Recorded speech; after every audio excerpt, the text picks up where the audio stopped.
What a dumb motherfucker. Jeez.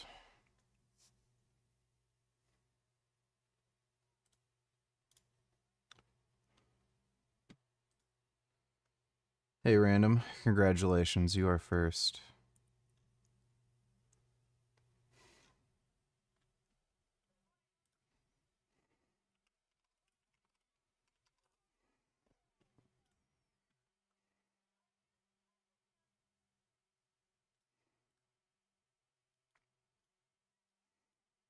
And so his statement, Mike, black belt fraud, confirmed. I have for sides.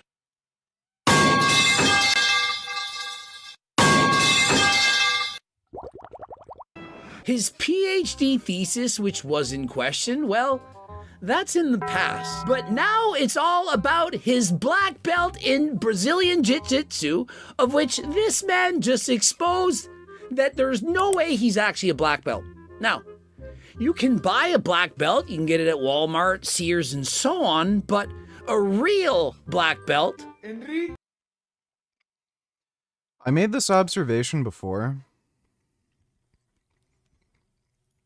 If you ever see Mike rolling with anybody, he does not look like a black belt at all. He looks like a beginner.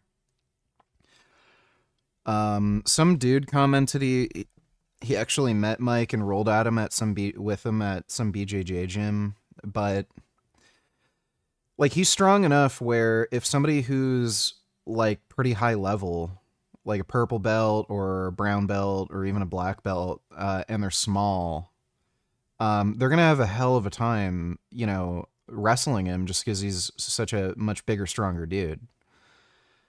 So, like, what I've seen from him is just really weird. He did that collab with, Jesse James West and Greg Doucette, and he was supposed to have a BJJ match with a police officer, and he just did nothing. He didn't even bother fighting, and he just like gave up, and it's really suspicious. Like, I can understand him not wanting to hurt somebody or something just for the sake of a video, but it's kind of suspicious when he's about to roll with like a bigger dude who's a cop who actually knows how to do BJJ. He just doesn't end up doing anything on camera.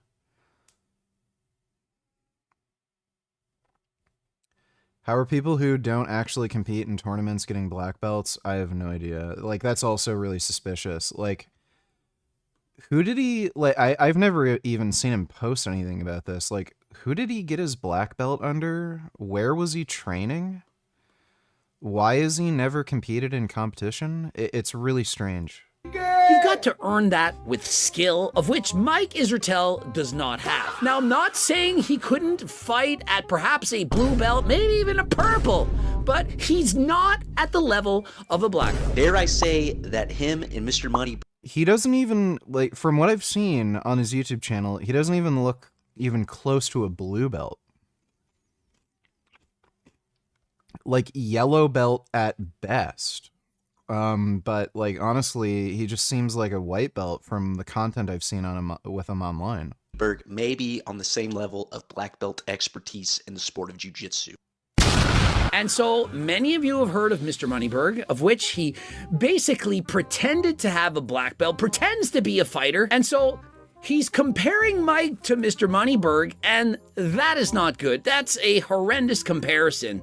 He's saying, why don't we watch these two guys go at it? I mean, they both claim to be jiu-jitsu killers, and so why not let them prove it in the ring? You can insert the clip of Mike saying he's a jiu-jitsu killer. It's going to be in this video later on, but he said that in videos. He's a jiu-jitsu killer. They both share a bulbous, wide physique of being a little, you know, chunky. Notice how they call Mike Israetel chunky when we all know he has single-digit body fat. Not only does he suck at bodybuilding, he also sucks at jiu-jitsu, yet proclaims to be very good and has a black belt and all this nonsense. And so here's the thing. We're only critiquing his skills in jiu-jitsu because he says he's a black belt jiu-jitsu killer. If he just said, hey, I do jiu-jitsu, well, that's cool. But when you claim that you're a killer, that you're amazing, that you have a PhD, that you're going to go pro in bodybuilding, well, you open yourself up for criticism. Remember, really Mike is the one strange. that said he's bigger and stronger than Mike Mann.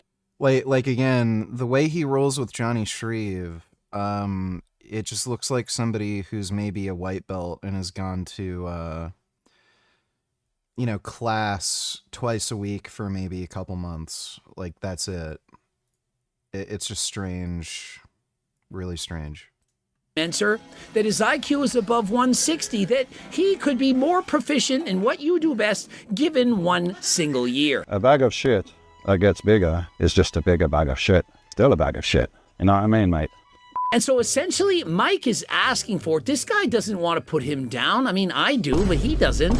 But what happens is when you brag about yourself so much, when you think you're better than everyone else, it's more enjoyable, it's more fun to try to take you down a peg, or perhaps to peg you.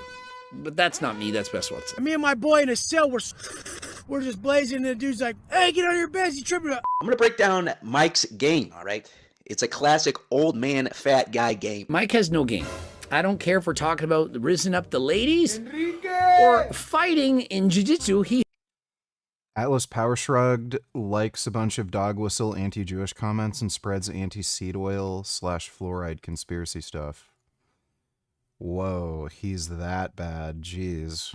Has no game. He fights people who have no experience, white belts and so on, and he lays down on top of you and tries to squish you. This is his move. He doesn't have any skills. He doesn't have any cardio. He doesn't have any moves. He just does the Mike Israetel way.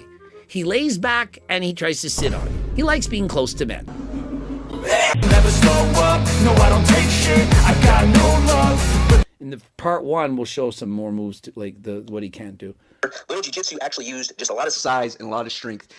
No technique, no athletic ability. No technique, no athletic ability. Do those sound like adjectives to describe a Brazilian jiu-jitsu black belt killer fighter? I mean, I don't think so. So the first thing he does is he does the spread eagle on top, all right? He wants to be on top so he can just lay on you and wrap his hands.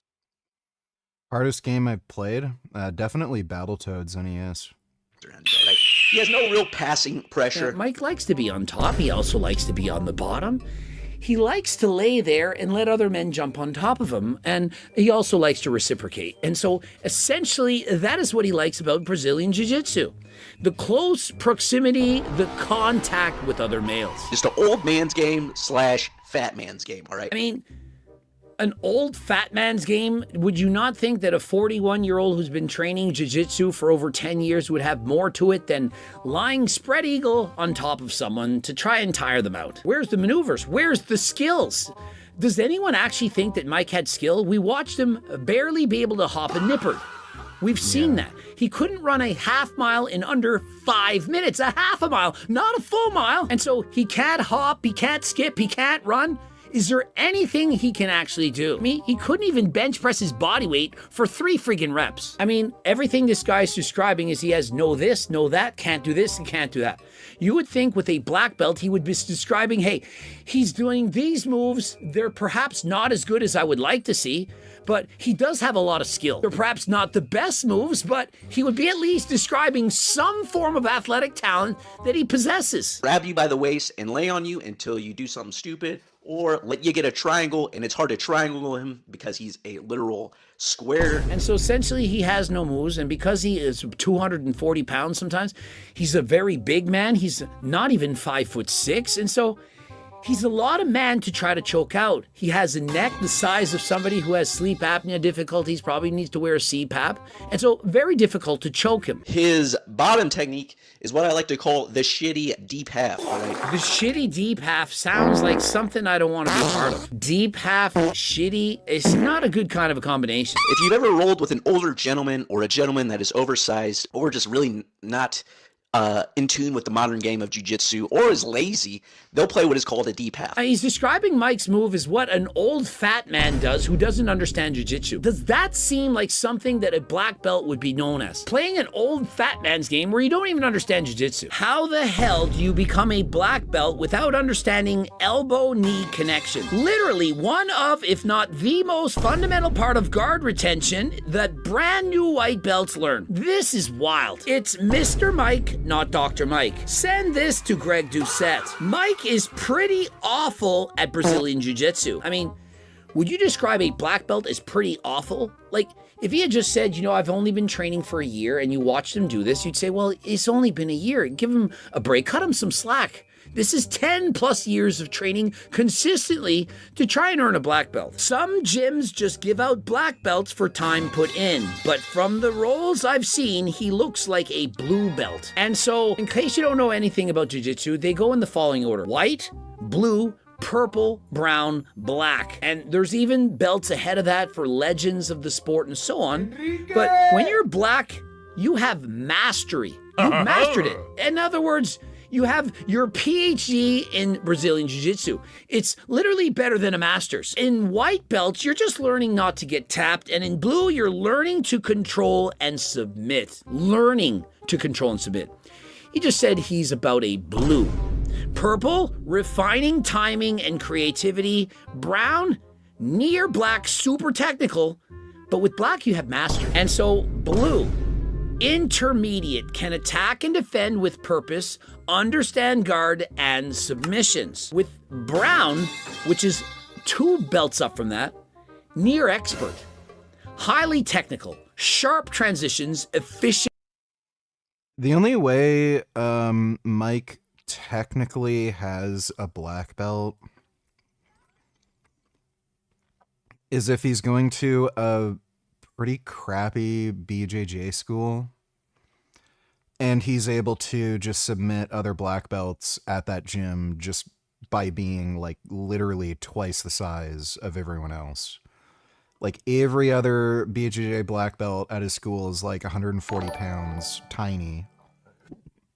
He is just like Trump, all his critiques are repetitive. Is he still using gear? Yes, he is. Thanks for the donation, James. Efficient. Yeah, the only way it makes sense is if he is only ever rolling with dudes who are literally half his size, and then he's at a shitty BJJ school and the instructor figures, oh, you're good at jiu-jitsu because you can fight people half your size.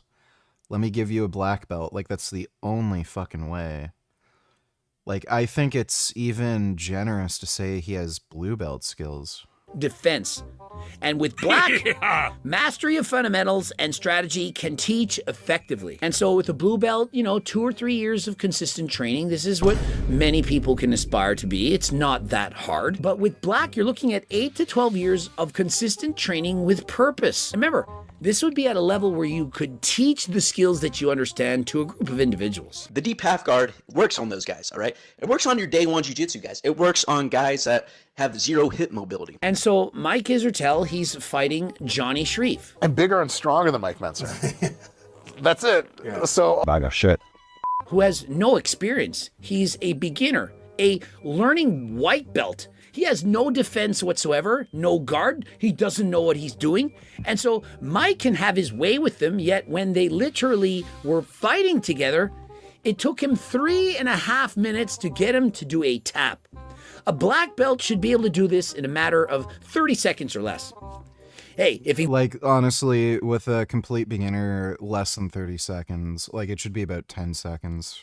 Wants to give him a chance, hey, take your time, perhaps a minute, but not 3.5. I guess the saving grace for Mike is that it probably took longer than 3.5 years to get a black belt. Coach Greg Eating Good, I hope he sees this. Eventually, you'll notice these type of guys. Lots of talking about how badass they are that put others down. Sooner or later, they'll all just Jason Blaha.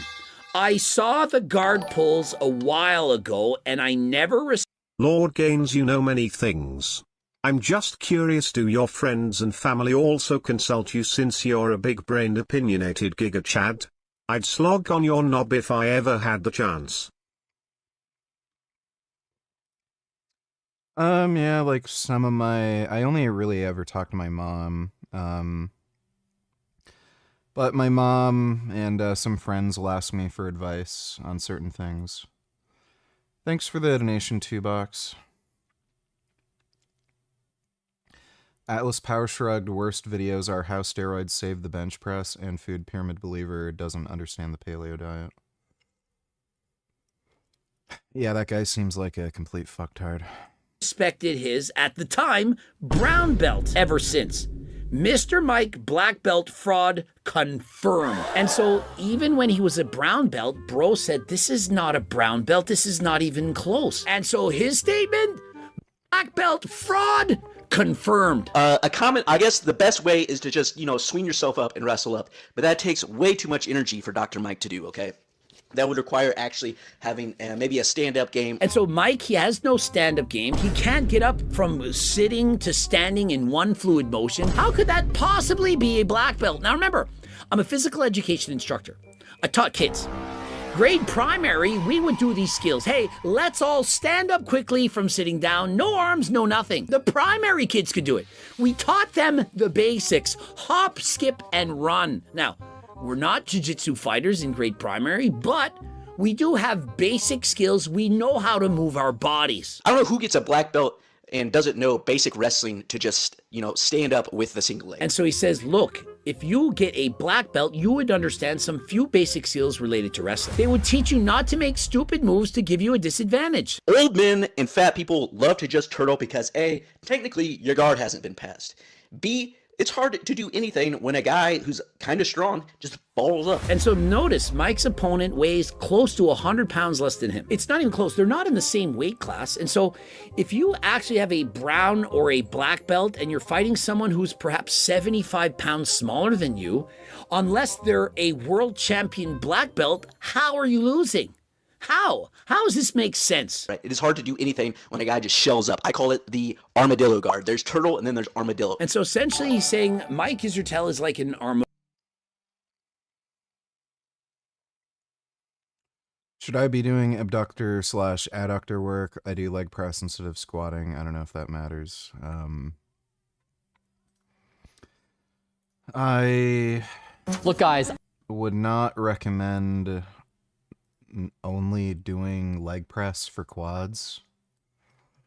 And I would say, especially if you're not going to squat, then yeah, you're probably going to want to do adductor and abductor work. Because that does get trained fairly effectively in the squat. And if you're just doing the leg press, that's going to be neglected. Would you say Khabib was the best grappler in the UFC? No, probably John Jones. Either Jones or maybe Khamzat right now. Thanks for the donation, Dodo. At this point, I'm a fan of the West becoming a Muslimistic place. The only thing that makes sense to me to have a Muslim politician running New York, which is part of America, which is a Christian country, is to actually make it a Muslim place. If you go to the UAE, I spent a lot of time in the UAE, it's safe over there, and we all know who tends to do problematic stuff in the West, let's say as a whole. Guys who look like me and darker. So let's make it safe again. If you steal something, your hand is gonna be chopped off, and that's all right. Back in the day when I went to my ballet class, I used to read the Quran for a little bit, and it is an extreme book. So if you grew up with that, you come to the West, everything's like too... After the war, as you mentioned, Theodore Roosevelt mediates the peace treaty between Russia and Japan, and he wins the Nobel Peace Prize for this. At least one president gets one. The Treaty of Portsmouth is heavily criticized in Japan for not giving them the concessions they feel are warranted as a result of their victory. Potentially a lesson to learn here. If you give too relaxed peace terms, then the person who wins will feel aggrieved and they'll go at it again. If Japan had demanded more at those peace talks, Nicholas II would have gone back to war, and he would have slaughtered them because he had all these crack troops that are just sitting there in theater, and the Japanese literally don't have the men. So that Russia it's got 3 times the army now. It's there, and they can bring them in at 100,000 a month. And we just saw the Mukden, where the Russians had 125,000 more men than the Japanese. Well, if they can ship in 100,000 a month, wait a few months and then it's going to get really ugly. So the longer these wars go on, the harder it is to stop them. The Atlantic claims that Venezuelan dictator Nicolas Maduro has signaled that he's willing to step down if Trump promises that he can have a safe and comfortable life in exile. Whoa. That's kind of crazy.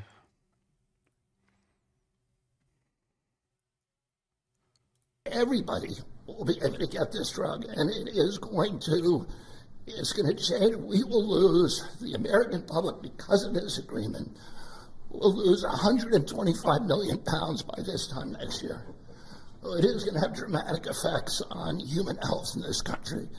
Everybody will be able to get this drug, and it is going to... Well, what do you know?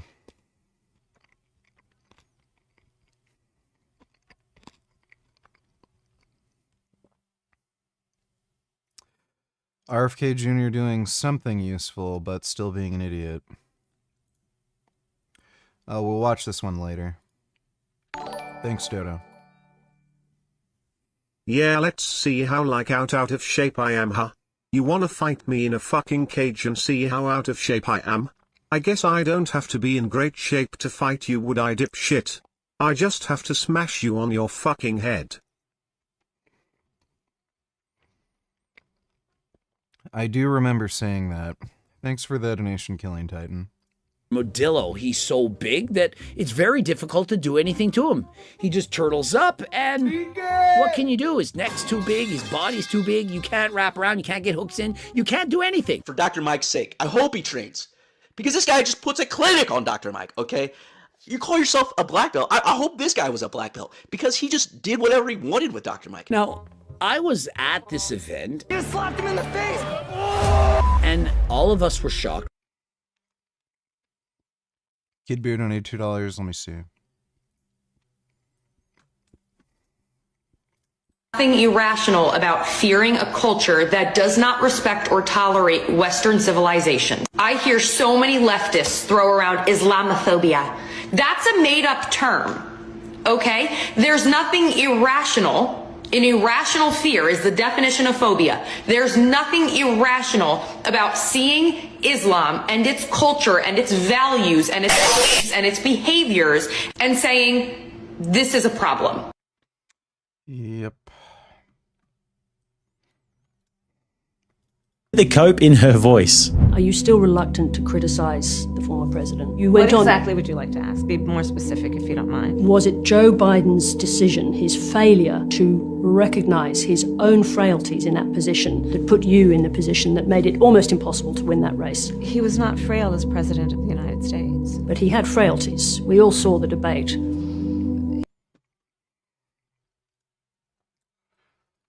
Oh, don't care. Somebody to make this make sense for me. So these liberal white women who... Don't care. Thanks for the donation, dude. Did you hear about this? She says she was groomed but admitted she wanted to be a porn star since she was in middle school. Also, Michaela finally admits plants are healthy.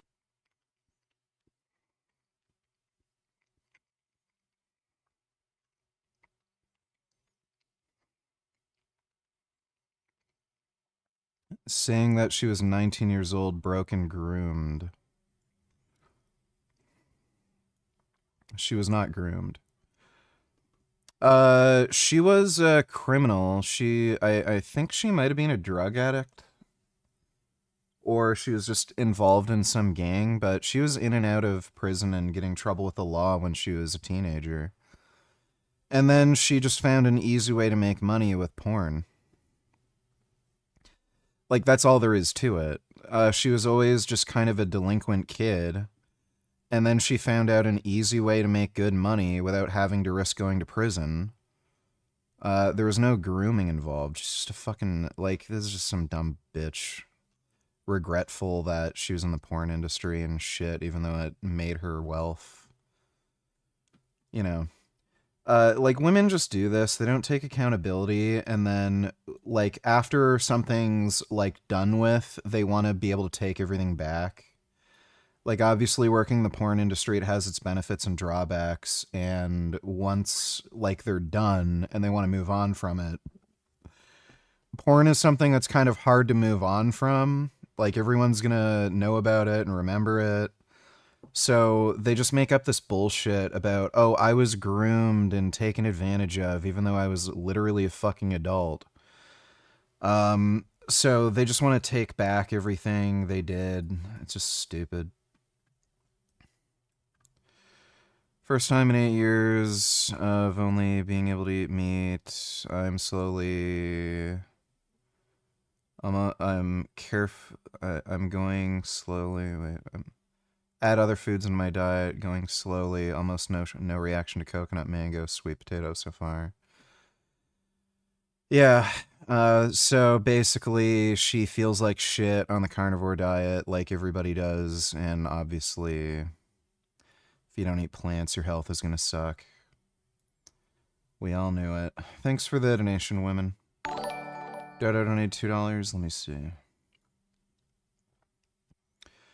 Trump has pardoned retired NYPD officer Michael McMahon, who was sentenced in April, participating in Chinese government plot to locate, surveil, and intimidate a family in New Jersey. That's fucked.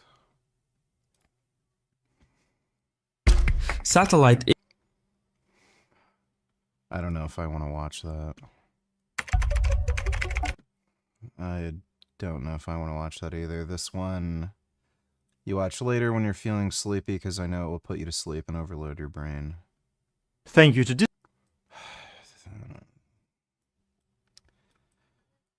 I don't know, man. Thanks for the donation, Dodo.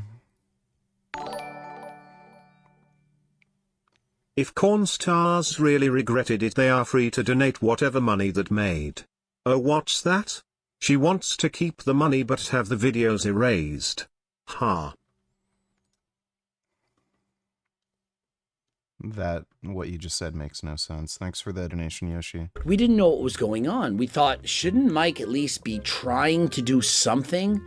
And so my personal theory is this. Mike didn't want to expose how bad he really was, and so he basically got into a match, laid on his back, and embarrassed himself on purpose in order to ensure that no one could judge him based on his skills. Because if he had to try to beat this opponent, who was several belts below him, it would have been bad because he would have been exposed. And so why not just lay on your back and cry and get out of breath and make us all wonder what is wrong with Dr. Mike? I mean, even I had to compete in this event. 0 days experience. Never tried ever before and lost in an arm bar. You guys, this is Coach Greg. Do you really think I want to do Brazilian Jiu-Jitsu against people that know what they're doing? Of course not.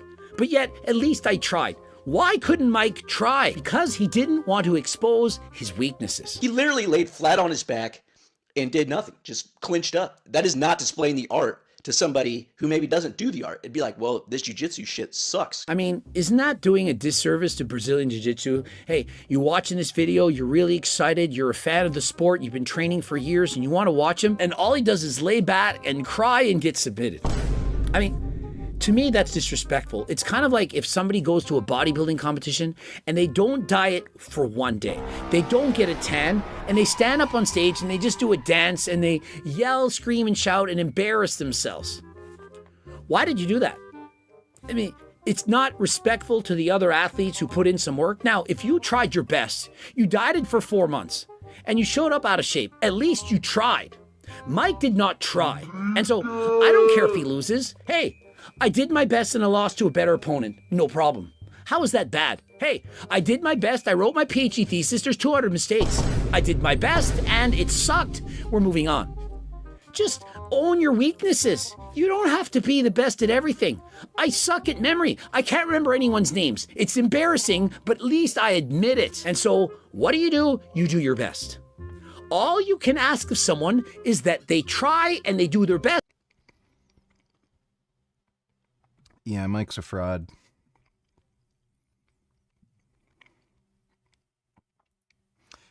All right, Atlaspowershrugged. TRT is more dangerous than steroids, which does not make any fucking sense. Believe it or not, this title isn't clickbait. I actually think TRT is more dangerous than steroids. Now, obviously, doctor-prescribed doses of androgens aren't going to be as physically dangerous as a bunch of black market trends. I get that. But everyone gets that, and that's the point. Everybody knows steroids are dangerous and a bad idea. While a small percentage of the population are willing to take that risk in pursuit of athletic success, most men never will. There are a lot of reasons most people choose not to, whether to avoid the side effects or perceived dangers like ball shrinking, maybe because of stigma associated with cheating or taking illegal drugs, and even for a few, wanting to just fully own their achievements, although, let's be honest, that's very few of us, right? But either way, the vast majority of men honestly probably just don't care enough about athletic performance to ever take steroids anyway. Regardless, most men are just not going to take steroids, right? Steroid use is a problem, sure. It can be very dangerous for a relatively small percentage of the population who actually take them in high doses, but that's a pretty well contained problem. It basically only affects high level athletes, gym rats, and wannabe gym rats. Kind of sad that that's a thing, but unfortunately it is. But anyway, this is a relatively small, contained portion of the population, right? Not a big societal threat. Now, TRT, on the other hand, is insidious. The dangers of TRT are not going to be as obvious as 29-year-old bodybuilders having heart attacks, so it bypasses a lot of the defenses that would prevent many men from ever considering buying steroids from that big guy in the parking lot of the gym, right? As it becomes increasingly normalized, it's likely that far more men will choose to use TRT, and it presents a lot of potential problems that... Men on TRT live longer than men not on TRT. Taking steroids, per se, buying illegal drugs in the parking lot and getting jacked just does not. For example, look at this crazy reel that I just saw. I am an MD and put my 16-year-old son on bioidentical TRT. Here's why. Why the fuck does Greg have a literal computer game playing on the left side of his screen while he's talking about Mike? God, I can't stand him. Always has someone else's name in his mouth when he's clearly no saint.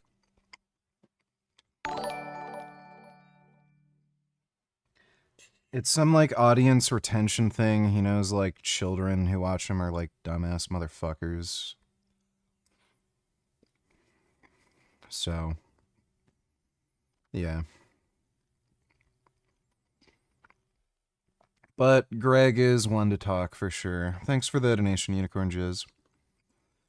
John, donatillers, if you could only receive donations from Dodo or Kid Boo, who'd you pick and why? Dodo, because he's less annoying and he donates more. Thanks for the donation, John.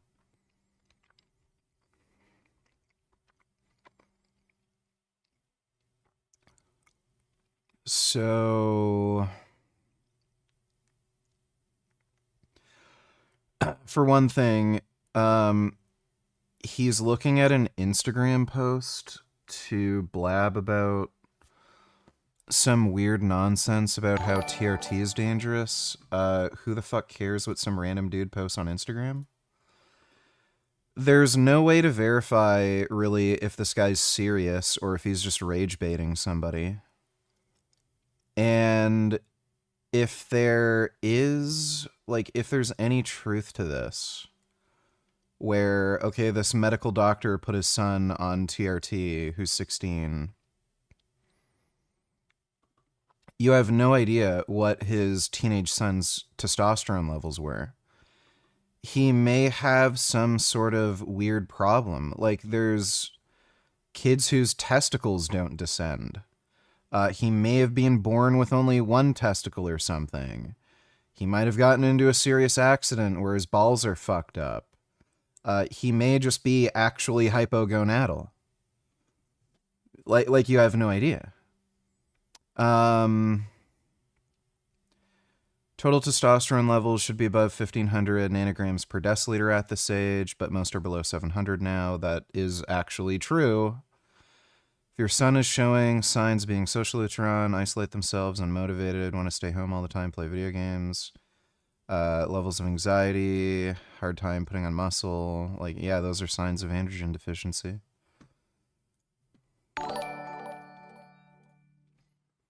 Do you think the NFL security will let me bring my Toshi costume/flag into the game? I don't want to spend a couple $1,000 on a ticket and not even be able to bring my apparel inside. I guess I could always run onto the field naked though. I have no idea, dude. No clue. Thanks for the donation, Ben Boy.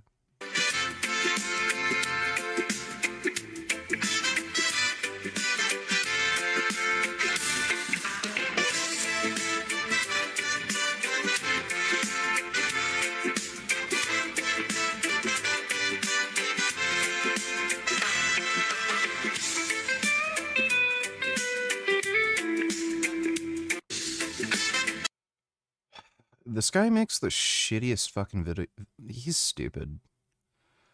This guy is just like fucking dumb. He makes his videos fucking unwatchable. Okay, we fucking get it. I put my kid on anabolic steroids because I wanted him to get better at baseball? Of course not, right? TRT opens up the door to a lot of problems that just would not happen with good old-fashioned taking steroids. And that's what I'm going to get into in this video. And honestly, I don't know which of these dangers is... So why did he show that fucking Instagram clip? He just shows the Instagram clip and then just starts blabbing about other horse shit? It's the most important one to focus on, so I'm just going to put them in random order. All right, so before I get into great, the you're back downsides now. of React TRT, to this. We have a sitting member of Congress from Florida called Randy Fine, who was literally texted or put on Twitter, we should kill them all. Every single one. Someone texted a picture of literally a dead baby and he laughs at it. And it's like, this guy's a lawmaker who's appropriating money to a military committing genocide, and that's cool? That is... I can't be fucked right now, dude. Like, we know Tucker's an anti-Semite. We know this is all just a game to promote anti-Jewish sentiment. He's making friends with Nazis like Nick Fuentes. Like, yeah, we get it. Thanks for the donation, dude. Obviously, this is a subject that requires nuance because TRT can indeed be valuable, even life-saving medicine for those who legitimately need it, right? Who legitimately needs it is a gray area that I'll get into later, but for now, let me be abundantly clear that nothing I say here is an attack on anyone who takes TRT for legitimate medical reasons, nor am I in any way advocating that people in these categories stop taking their prescription. No, what I'm talking about here is the normalization of men taking TRT for made-up medical conditions such as being over the age of 30, or hell, even being over the age of 20 now. I went to my doctor, my test was low. We've got Alec Eubank taking TRT at like 23, that kid in the reel that I showed you earlier at 16. I think we can all agree that, that's a little bit extreme, but there's a gray area between. Why is that extreme? It's a bioidentical hormone. It's probably the most well-tolerated drug in existence. Who cares?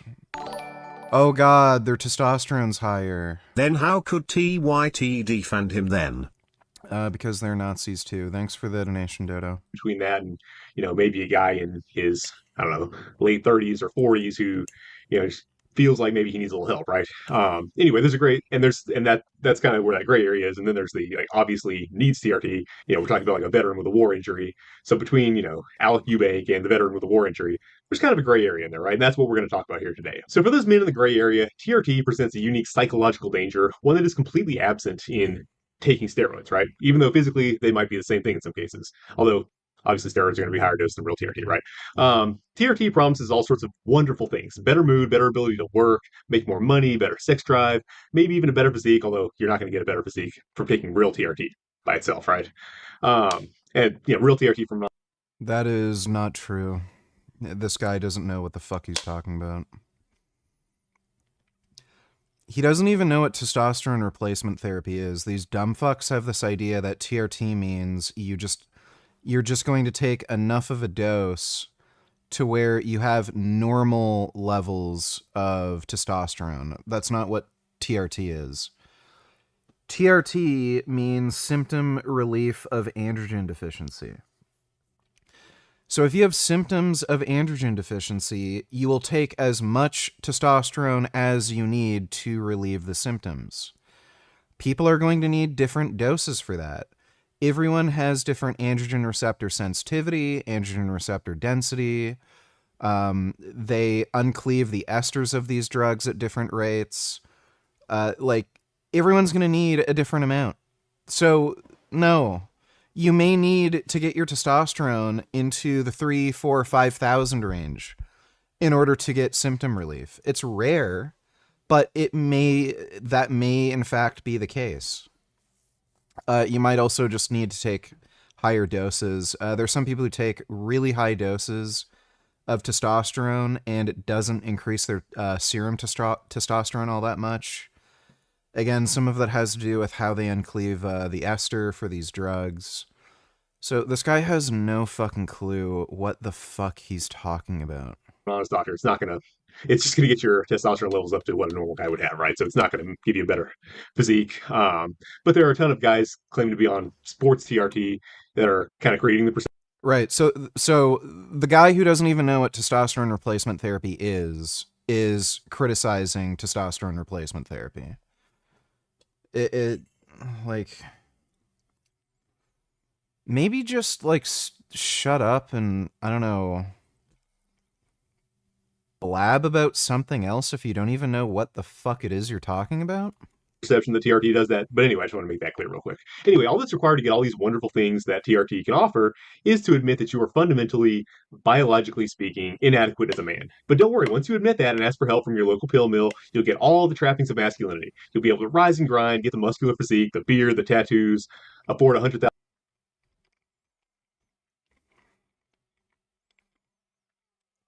So somebody's insecure and jealous that the people who are taking testosterone are better off than he is. $1,000 pickup truck, and it'll all be okay. As long as you keep your injections going, that is. See how insidious that is? Like, you can have everything you want. You just have to admit that you're inadequate first. And in a way, it's almost reminiscent of kind of religious submission, you know? I think that's a little bit dangerous psychologically. I don't know what the fuck he's talking about. You don't have to admit anything. If you're diagnosed with androgen deficiency, you don't have to admit anything. You just take the drug you're prescribed.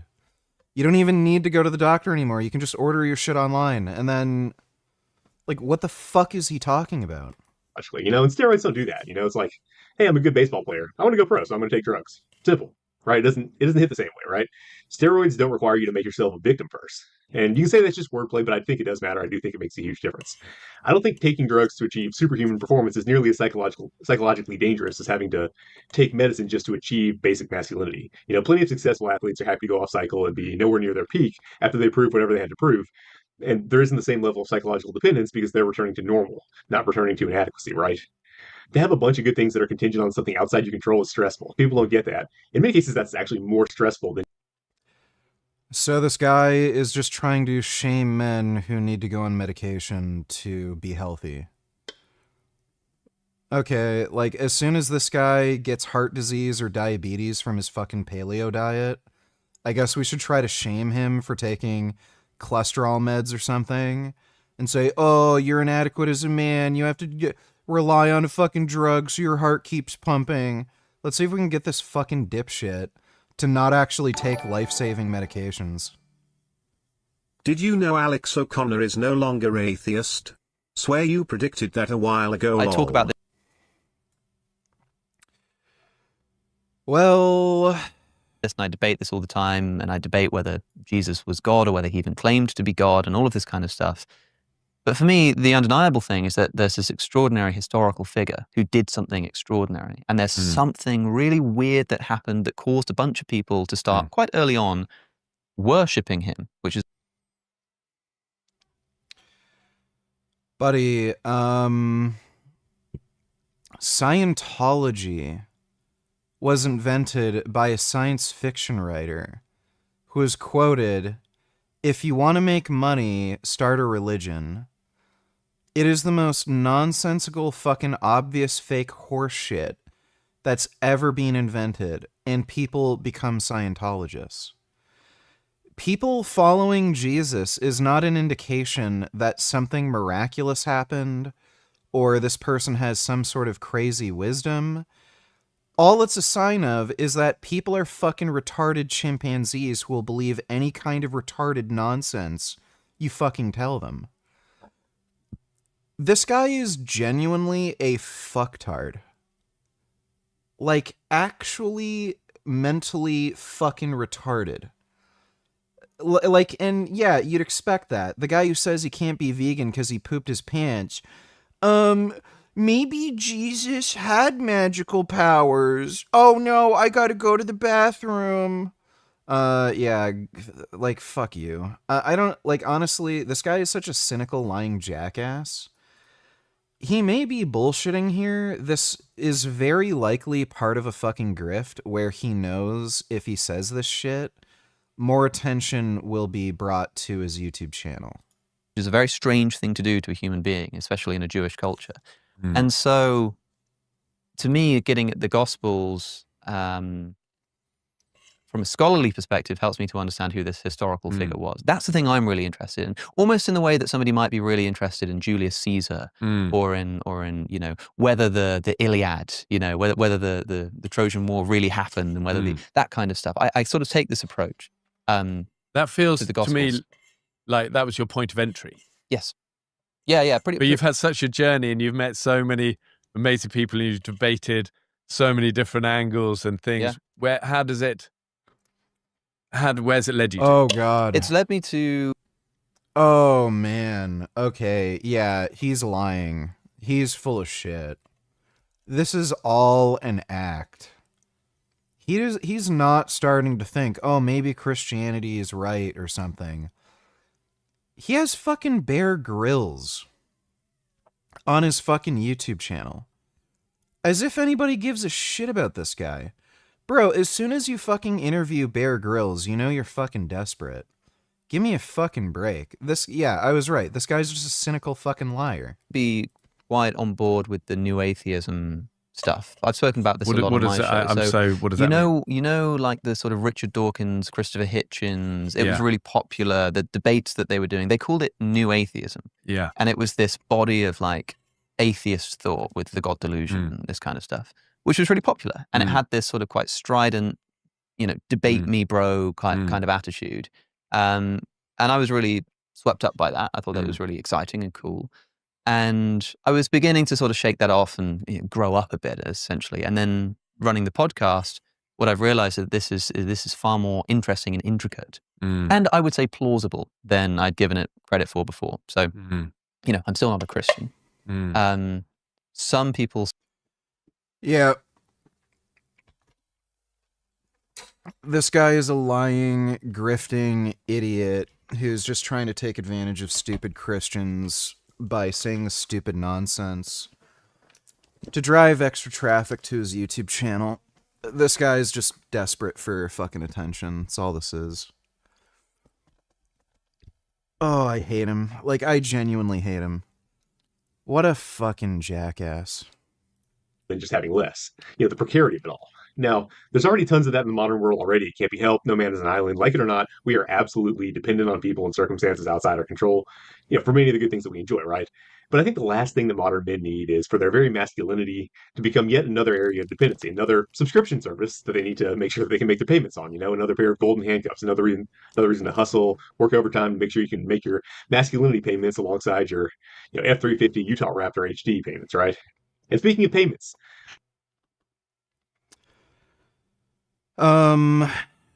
this is so fucking retarded. Does working a job, like, is that a problem for him? Like, oh, you like having running water? You like a toilet that flushes? Do you like electricity? Do you like having a roof over your head? Oh, well, you have to go to your boss like a little bitch. You're getting demasculated because you're reliant on fucking modern technology and conveniences. Like, what fucking sense does this argument make? Oh, well, TRT is a monthly expense, so now you have to work for it. 38 days of government shutdown, it's a new record, VG. 1 million federal employees are having to go to food banks because they are not getting paid, and all the while they are still working. While senators and congressmen get their full paychecks. Yeah, it's pretty retarded. Thanks for the donation, Dodo. So this guy's argument is, oh, TRT is bad because you have to pay for it. You mean like literally everything else. So water, electricity, phone bill, internet, any fucking utility you can imagine, rent, mortgage, you have to pay your taxes. That includes property tax. If you don't pay your property tax, if you're a property owner, you're going to have your property seized. You have to pay for food. You have to pay for fucking everything. So why is testosterone replacement therapy somehow unique where if you have to pay for that monthly, oh, you're a slave, you're a bitch, oh, what a pussy, you have to pay for something. You mean just like every other expense, you fucking moron. Let's talk about what testosterone replacement therapy is. It is a drug, one that is highly likely to cause lifetime dependency. Now, I'm not an expert on this stuff, so I'm not going to get into the science. I don't know what the fuck he means by lifetime dependency. You're taking the drug because your body doesn't fucking work properly. If you were a type 1 diabetic, your pancreas doesn't produce insulin. Guess what? You have a lifetime dependency to insulin. You're deficient in insulin. Your body doesn't make it. There are many diseases where you will need lifelong treatment and medication. What the fuck? So again, for some reason, if you're androgen deficient, and there's no way to resolve that because you're either genetically fucked, I don't know, you've been exposed to some environmental toxins or something, or you've suffered some sort of injury where your testicles don't work anymore. Why would you shame somebody for going on testosterone replacement therapy when otherwise they would be less healthy and just have less overall well-being? Would this guy ever fucking tell somebody who's a type 1 diabetic, oh, why don't you kill yourself? Give yourself super high blood sugar and die? Because why would you ever want to be dependent on insulin? Well, maybe it's because it lets me fucking live longer, you fucktard. I can't stand this guy. What a fucking lying, manipulative dipshit. This guy is actually a fucking psychopath. He is legit. I'm dead serious. This guy is giving me fucking manipulative narcissist psychopath vibes. The only person who would come up with these sorts of stupid dumb fuck arguments is a fucking weirdo manipulative psychopath who just doesn't like the idea of somebody being bigger and stronger than him. So he's trying to convince people not to take fucking steroids because in his mind, if I can gaslight fucking dudes into not taking these drugs that will make them better than me, then I can stay better than all of them. That's literally the goal here. Did you see this? Donated $2. Let me see. Nick Fuentes, thank you. Yeah, I didn't watch the video, but I've heard of it. I saw some clips. I'm not watching it. I am... English, the devil's language. From Lily, and then Mike Dustar. Yeah, somebody already sent me that. But I want to move on. I want to get into the final... I'm not watching that. Thanks for the donation, dude. Hey VG, I wonder if Alex O'Connor will convert to Christianity at this point. If it's lucrative enough for him, he'll do anything. Thanks for the donation, Dodo.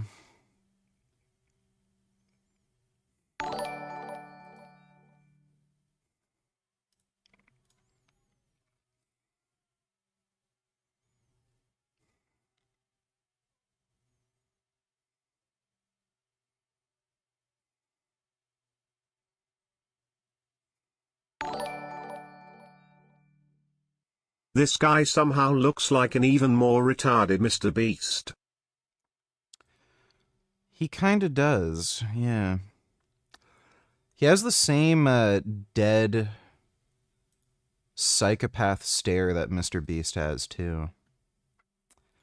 Thanks for the donation, Tyler. I'm gonna analyze the most twisted and satanic language, English. I am gonna go over a bunch of words and I'll explain to you where they come from, what the original meaning was, and why the meaning changed. Or more so, who changed it. As you will see oftentimes, the original meaning of these words was twisted upside down. And At this point, it pretty much means the opposite. Slowly. Why did you send me this? So this is a Telegram video that he censored and it's unwatchable. Of it too much, but the expert consensus, as far as I can tell, is that if you go on TRT, you should expect to be on it for life. It'll suppress your natural testosterone levels and may prevent them from ever going back to normal. The whole reason you're on TRT is because you're androgen deficient, so why would you ever come off? Like this is actually fucking retarded. Like, if injecting insulin suppressed your natural insulin levels, but you're diabetic anyway, like you do not produce enough insulin, why would that be a concern for you? You're diabetic. You're on insulin in the fucking first place to make up for your lack of insulin. If you're on TRT to make up for a lack of testosterone, why would you ever come off when you're deficient in testosterone to begin with? And this dumbass fucktard is also acting like you're going to get permanent suppression. Like, you'll never have any testosterone in your nuts ever again. That's not how that works. What a fucking... Like, he's just lying.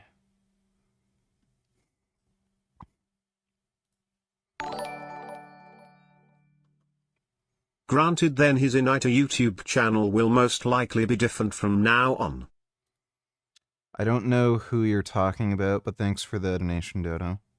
If you come off, and I'm not saying no one ever comes off, but being able to come off is, in my understanding, not a reasonable expectation once you go on, right? Are you sure you want to give the medical industry that much hold over you? And I know the argument is like, nah, dude, they don't want you on TRT. If they get you on TRT, then you'll start exercising and get in shape. And then you won't need the statins and the diabetes medications. Diabetes. And all these other way more profitable drugs. I get that, right? That's the argument, right?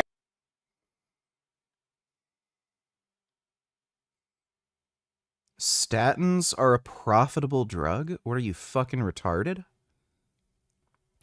Statins cost like no money, and they've been generic for like several decades. Nobody's making any money from statins.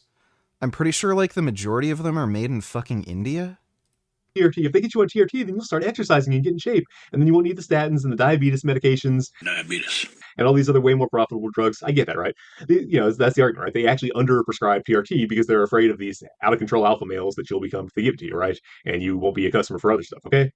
All right, so look, that's absolute nonsense for several reasons. First, this narrative that doctors are too reluctant to prescribe TRT, and so many men are suffering because they can't get the medication that they need, that should set off alarm bells for everybody over 30, because that's exactly the kind of propaganda that the Sackler family used to push OxyContin back in the day. Yeah, the difference is it's not doctors who are saying this. It's literally dudes who are either on testosterone or can't get testosterone, and they're sourcing their shit illegally. And then once they actually treat themselves, they realize how fucked the situation is. Show me any like doctors or medical institutions or drug companies like Pfizer. Pfizer is one of the biggest producers of testosterone. They're the ones who make the 200 milligram testosterone cypionate and 250 milligram enanthate. Why isn't Pfizer coming out and saying, oh, we need to make TRT more accessible, there's so many men? They're not doing that. The only people who are saying this shit are dudes who finally were able to manage getting on TRT after a lot of difficulty, or dudes who are sourcing their shit illegally because their doctor won't give it to them. So how does this comparison make any fucking sense? On the one hand, he's giving the example of the Sackler family with the opiates, who are actually making money off the opiates. And on the other hand, he's giving an example that's not coming from the fucking people who are making money off these drugs. And, like by the way, this doesn't even make any fucking sense, because the opiate medications are actually fucking expensive. They're not cheap. I've had to go on Percocets before. They're fairly expensive drugs, and they don't last long. Whereas testosterone, it's insanely cheap. Testosterone has existed in an injectable form for, like, what, since the 1930s? it's a drug that's literally almost 100 years old at this point. Anybody can make it. There's no patent behind it. It's generic. Like anybody can just make testosterone, cypionate, and enthate, whatever. You can't make money really selling testosterone. That's why these TRT clinics charge like membership fees, and they'll include all this fucking horseshit like, oh, we'll do your blood work and we'll read your blood work and da-da-da-da-da, and we'll have consultations. They find ways to charge you more money because they can't make any fucking money prescribing TRT. There's no money to be made there. The money is made in the fucking service. Look at Greg Doucette. He's partnered now. He's a part owner in that TRT website thing. You'll see on their fucking page, all the money they make is either through charging you for blood work, or services like, like video consults about your fucking blood work. This guy is such a fucking idiot. It just blows my mind. Trill taking about Alex O'Connor's YouTube channel. Oh, yeah. Yeah, I see. Okay, thanks for the donation, Dodo. Trill Billiam Iridemeyer donated $2. Freeze those knees, my chickadees. I was going to say it's Mr. Beast. Mr. Beast shit doppelganger. Didn't you say a long time ago that most vitamin supplements don't have what they claim? That's not what I said. I didn't say anything about vitamins. I said a lot of over-the-counter supplements are either underdosed or don't have an active ingredient. I feel like every time I take vitamins that say made in China, it's chalk. It's probably not chalk. Thanks for the donation, dude. So before the 90s, doctors were quite correctly very reluctant to prescribe opioids, except when absolutely necessary, out of a completely justified concern that there was an addiction potential, right? Opioids, right? Addiction, yes, it's a thing, right? And doctors were correctly hesitant. But the Sacklers paid for a bunch of articles bemoaning this epidemic of untreated pain that was resulting from... Tucker Carlson has only mentioned Zoran Mamdani only one time since October 5th, and that was in the context of talking about the appeal of Zoran Mamdani, with Candace Owens. Makes you wonder, huh? Well, he's also made some other comments that were very pro-Muslim. And I think he's doing that just to spread anti-Jewish hatred. Thanks for the donation, Dodo. From an outdated, superstitious fear of addiction potential, right? That was a big part of the process of changing the culture regarding opioid prescriptions in the medical industry. Now, the other part of that process was, of course, that doctors who turned the practice in... Again, this comparison makes absolutely no sense. What the fuck do opiate pain medications have to do with testosterone replacement therapy? Absolutely fucking nothing.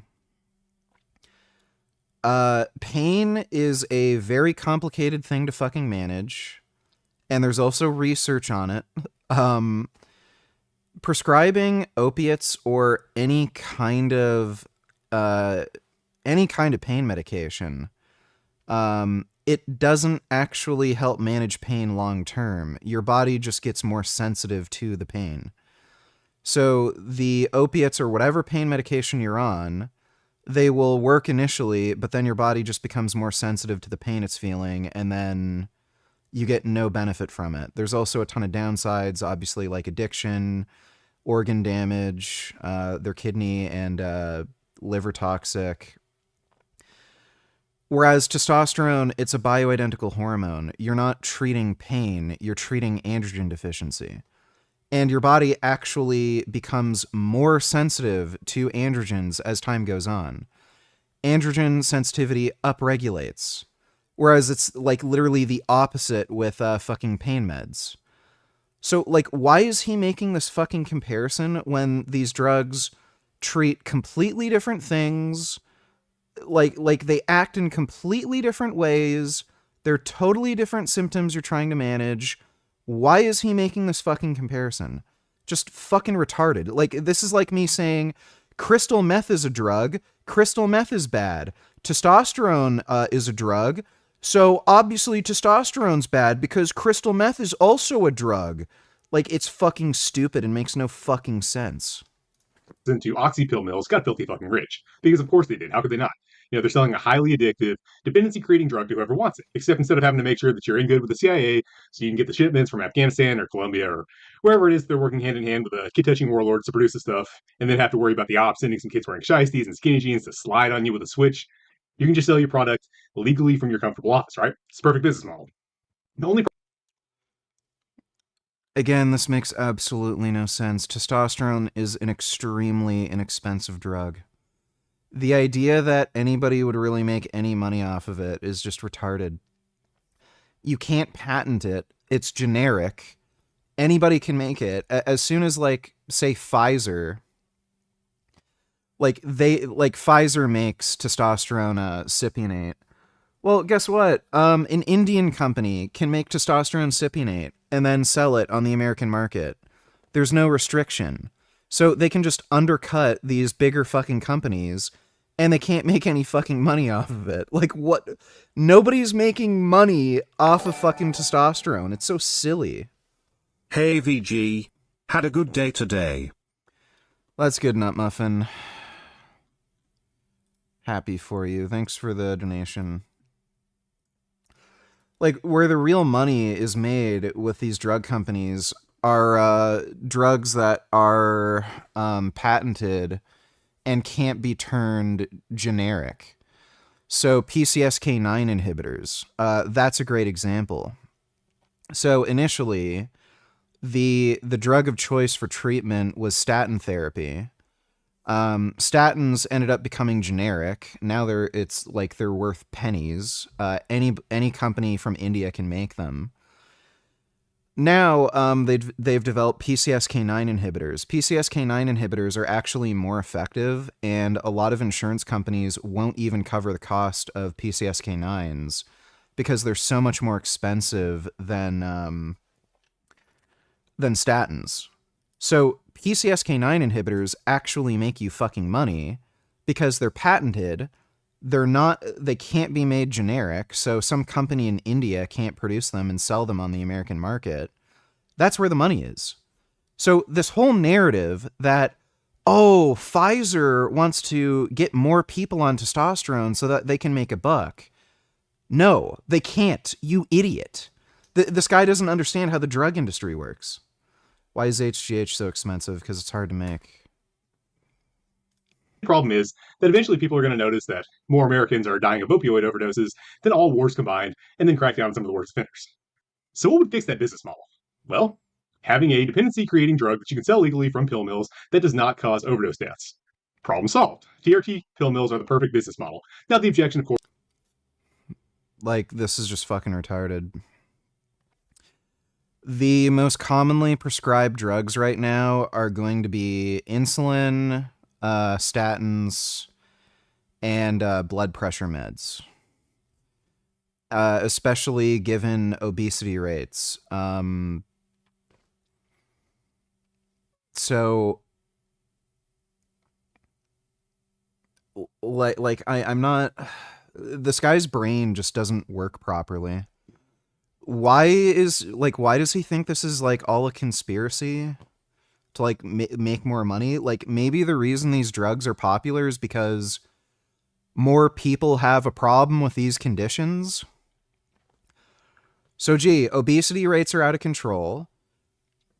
People are getting heart disease, they're getting diabetes, they're getting high blood pressure. I wonder why cholesterol medications and diabetes medications and blood pressure meds are selling so well. Probably because there's a lot of people with fucking problems that need to be treated with those medications. Like, why would anybody assume there's some grand conspiracy where drug companies are just giving these drugs out to people for absolutely no fucking reason? It's just fucking retarded. Course is that it's not expensive enough for that to work. And that's where the medical industry doesn't want to give you TRT argument comes from, right? It's been around for years. There are generics, so it's fairly cheap. And sure, all things being equal, it'd be more profitable to have someone on statins or all the other obesity drugs. It wouldn't be more profitable to have somebody on statins. They're generic. Drugs and TRT, right? So if it were a pure either or choice, that would make sense, but it's not. Like, every time this guy talks, he's saying things that just are objectively not true. He's saying statins are more profitable than testosterone. They're not. They've been generic for fucking decades. They're extremely cheap, easy to produce medications. Where's he getting the idea? Soul Child donates $2. Since Brian Johnson doesn't have depression, doesn't this seem like it might be a mistake? Hey friends, this Saturday I'm going to... No, he's not taking them for depression. Orthodox Jew sprayed with swastika in New York after Zoran Mamdani. Yeah. Do you think Mamdani's wife is pretty? Can't see that link. It's broken. You can give someone both TRT and statins. Plenty of men are on both.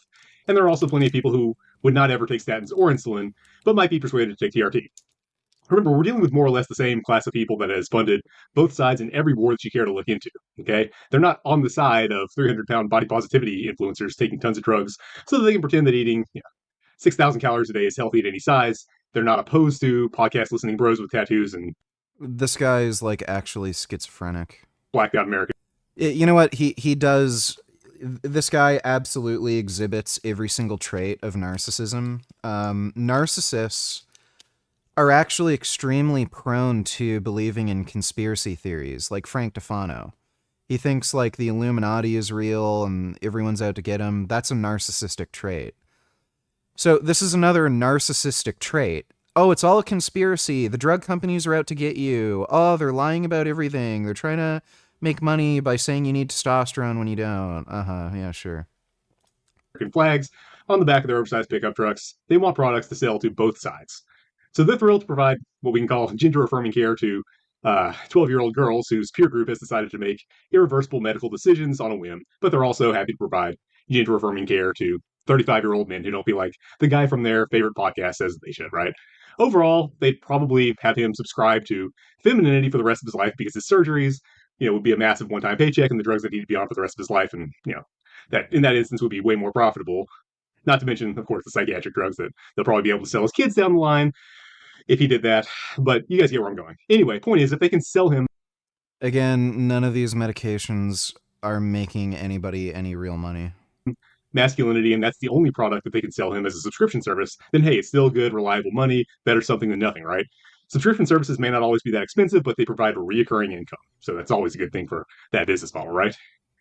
And, we're deep enough in the... Again, TRT clinics are making money off of service, not from selling any drugs, you fucking idiot. Subscription service economy that we all know how they work, right? They start out cheap and super convenient. At first, you wonder how they can afford to provide so much value for so little money, right? That's how it always starts, right? TRT clinics are extremely expensive. Again, that's how they make their money. They need to charge services. This guy has no clue what he's talking about. All this stuff was good enough back in the day. You didn't really need to look too closely at how they were making it work or what the long-term business model was. And then as soon as they get you to the point where they've destroyed the competition or otherwise made unsubscribing really difficult or inconvenient, that's when they jack up the price and lower the quality. Always happens. And in this case, the product is being masculine, being a man, right? These drugs, they're drugs. They're regulated by the FDA. You can't lower the quality of the drug, you fucking moron. Unsubscribing for masculinity is going to be a little bit harder than Netflix. So right now, they're... Hey, did you just dishonestly read that to say the Jew was sprayed with a swastika? It said he sprayed swastikas. Remember after Mamdani won, people complained Jewish stores were sprayed with swastikas? It was an Orthodox Jew who did it, as the video shows. That's great, don't care. They're in a growth phase where they provide you with a miracle drug that's going to make you jacked, financially successful, pretty much everything good in life with zero downsides, so they say, and at an affordable rate too. But you don't think they're going to jack up the prices once they have whatever they deem is a big enough customer base, literally by the balls? You don't think they're going to jack up the prices then, really? I want to hang out with whoever you're hanging out with to have this much trust in the inherent goodness of humanity. And even if you... What is he even talking about? Jack up the price of what? The drug itself? The service? Like what does he fucking mean? So again, testosterone is a drug that's been on the market for close to 100 years, and it's generic. There's nothing to be patented. So you're telling me a company is going to jack up the price of the drug. Okay, then all of their fucking competitors can just keep the price the same or lower it, and then nobody will buy from them. I don't know why you think Muslim extremists are any different from Christian or Jewish extremists. They all want to force their religion onto everyone. I don't care. You You're implicitly wasting my trust the time. influencer who's running your favorite online pill mill for whatever reason. Just quit being naive about the modern economy. Private equity is buying up every business they could possibly squeeze vulnerable people with, right? They'd be comically evil if it weren't so horrifying and sad, like nursing homes, veterinary clinics, anybody vulnerable that they can squeeze, like cartoon villains, but, in real life. Obviously we know what they've done to hospitals, or at least I hope you do. If not, you really need to get out from under your happy little rock full of rainbows and butterflies and look at what's going on. Seriously, go into a private equity owned nursing home. Everybody should, just to get an idea of what's happening. So this guy has a conspiracy theory that a drug that is generic, that's been available on the market for close to 100 years, is going to suddenly have a massive price increase because a single private equity firm is going to buy up every single pharmaceutical company on the planet that would ever produce testosterone. Like, why do people take this guy seriously? In this country, and also what awaits us both metaphorically and literally. Any chance that these demonic vultures have to squeeze more money out of someone vulnerable, they're going to. Right? If you hate these people, I guarantee you don't hate them enough. There are more rabbit holes that you haven't gone down. Anyway, even if your favorite influencer who runs that TRT pill mill wouldn't squeeze you, if he wouldn't do it to you, once TRT pill mills are deemed to have, large enough. Like, it's funny, he keeps calling this a pill mill. The way TRT clinics make money is through service, not through selling the drug. They literally cannot make money selling the drug. They make $0. Precisely $0 selling you drugs. They can't. He doesn't know how the fucking medical industry works. They make money off of service, you dumb motherfucker. Go on a TRT website and you'll see the services they provide and what they fucking charge. They do not charge you for the fucking drugs, you idiot.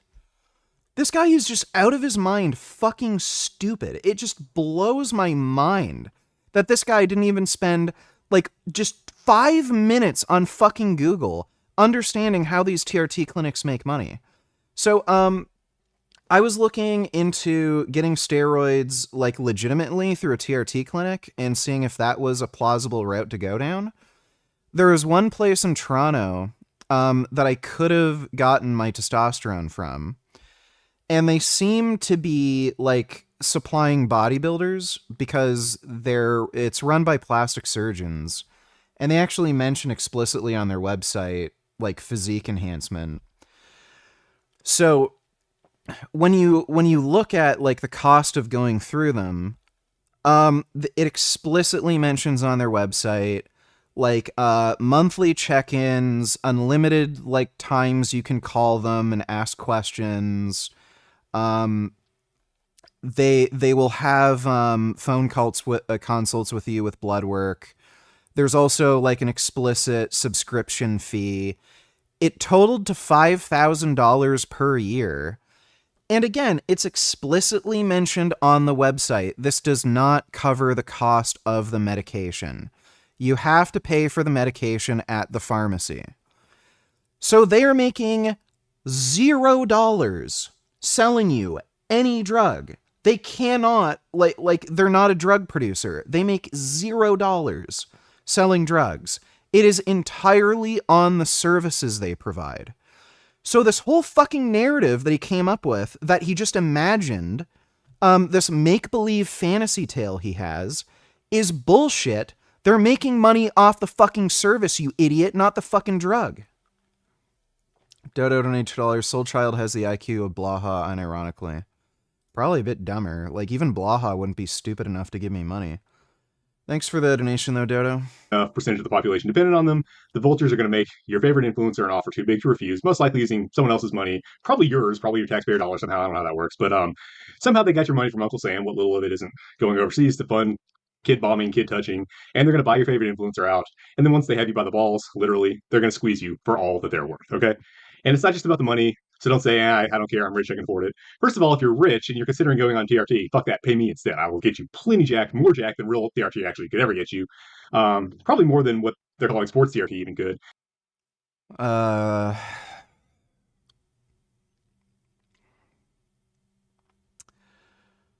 Buddy, this guy is an absolute fucking clown. Like, outrageously out of his mind fucking retarded.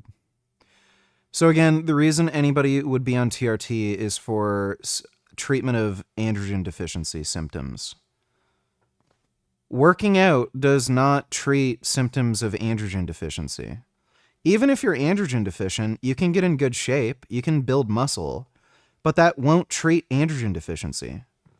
So it's like, oh, you have diabetes? Well, why would you take insulin? Because I could teach you how to drive a race car and you'll be a really good race car driver.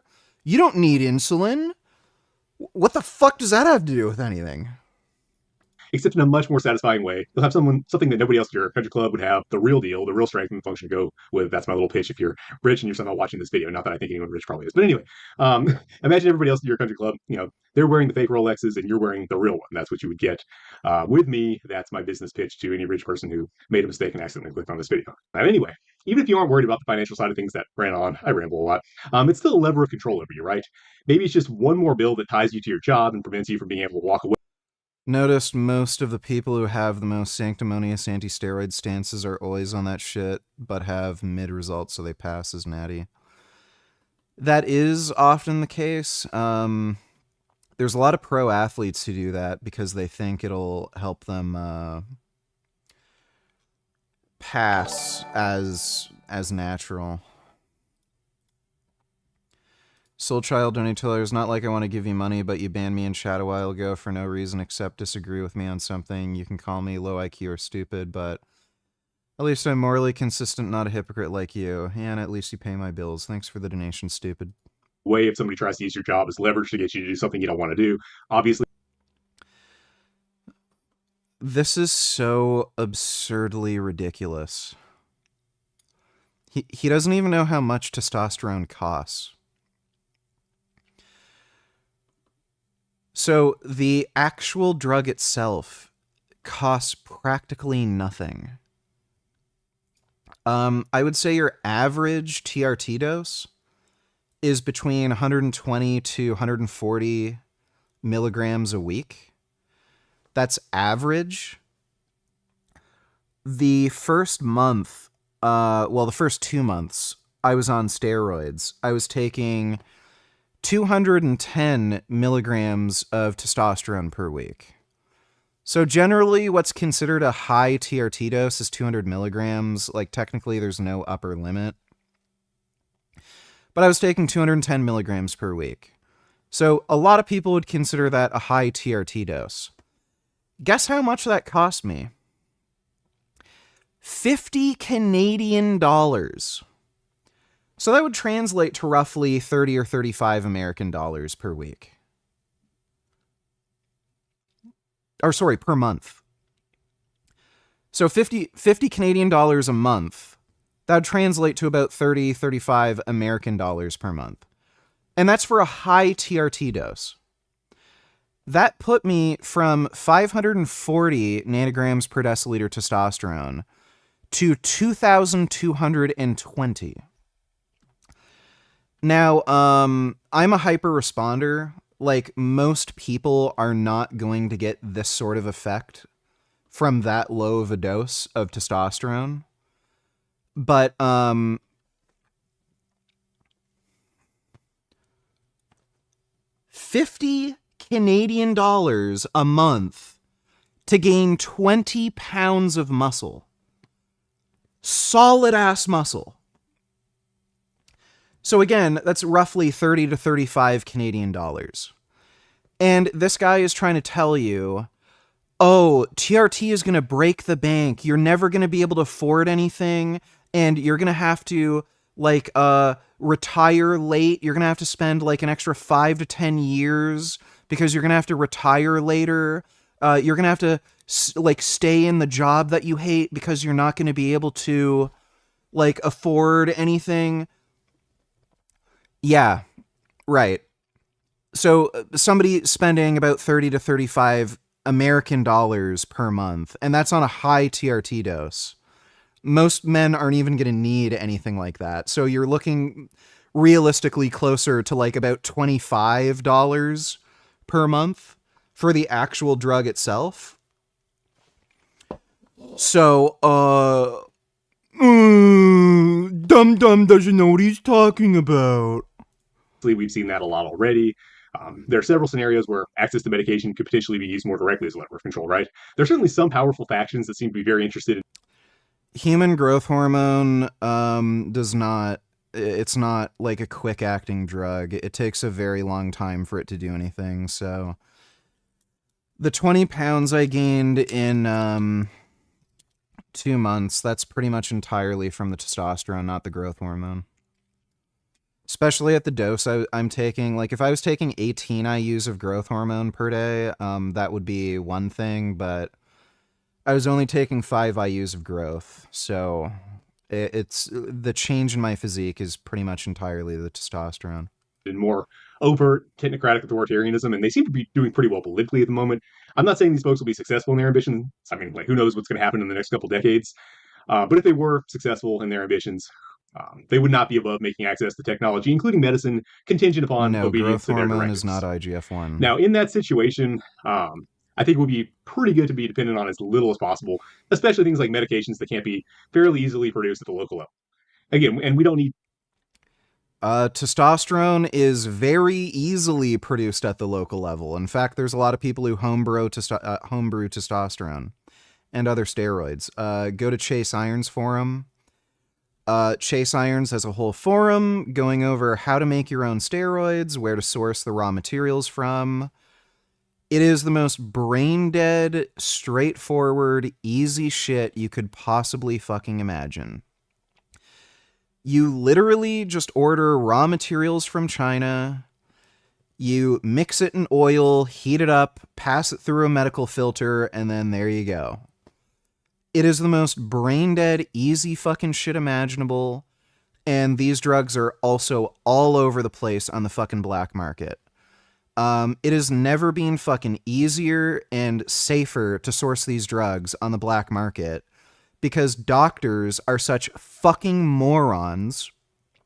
They refuse to prescribe practically anybody these medications even when they need them.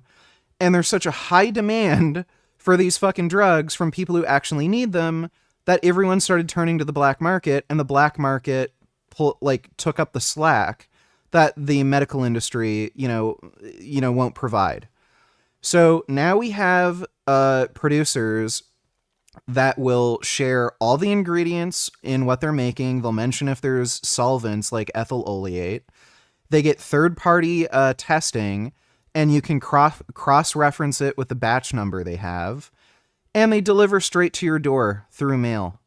I can literally order steroids online and have them brought to my door in just 2 days. Shipping only takes 2 days for me. So this guy's a fucking idiot. Again, fear-mongering about something he has no fucking idea what he's talking about. Oh, these drugs are so expensive. Oh, they're so hard to get. No, they're not. They're cheap, extremely accessible, and easy to get. You're just a fucking idiot. Tech overlords to be successful in creating this, inescapable digital panopticon that they want to imagine a situation where being dependent on medication for your male hormones could be a huge liability, right? The only thing worse than an economic collapse is trying to navigate economic collapse with crash test levels, right? This wouldn't have to be necessary. If you're in a situation where you can't spend about $25 a month, then,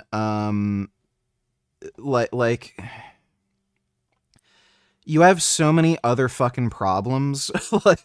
You're literally not the type of person to end up thinking about, whether you have low testosterone. This is kind of a more wealthier person thing. Dude, I mean, even if $25 a month was a substantive expense for you, I mean, it's so easy to just get $25. Like, you can do a few Uber Eats orders. You can literally just get a bicycle, sign up for Uber Eats, and spend like a few hours doing Uber Eats orders, and then there's your steroids for the month. Like, it's so retarded what this fucking guy is saying. Early Mad Max level stuff. And by the way, where were those guys getting all their gear in the wasteland? Because some of those guys were definitely on gear. I don't think that's realistic to be able to think you're going to get gear in that situation. Oh, what if society collapses? Right. What if there's a nuclear apocalypse and then you can't get the drugs you need? If there was a nuclear apocalypse, you wouldn't be able to get much of anything, would you? Like, this is such a stupid thing to say. Oh my god. But anyway, it wouldn't have to be that bad, just bad enough to disrupt supply chains. And now you can't get access to that stuff, right? Imagine you're in, let's say it's just like the Great Depression, except you also had near zero testosterone, right? How are you supposed to pull yourself up by your bootstraps then? And look, I have no idea what's going to happen in the next couple decades. No one does. I mean, but if you're comfortable being dependent on an external source of testosterone in those times, you are a lot more optimistic than I am. All right, but let's just... Again, these are some of the cheapest drugs ever made. If you can afford coffee, you can afford testosterone. Shift gears. Let's assume that things continue to go on as they are now, or maybe they even get a little bit better. They very well might. Who knows, right? So we don't have to worry about supply issues or anything like that. I'm still very concerned about the normalization of TRT usage for a couple of reasons. Your donation didn't go through? Is there an issue with Streamlabs again?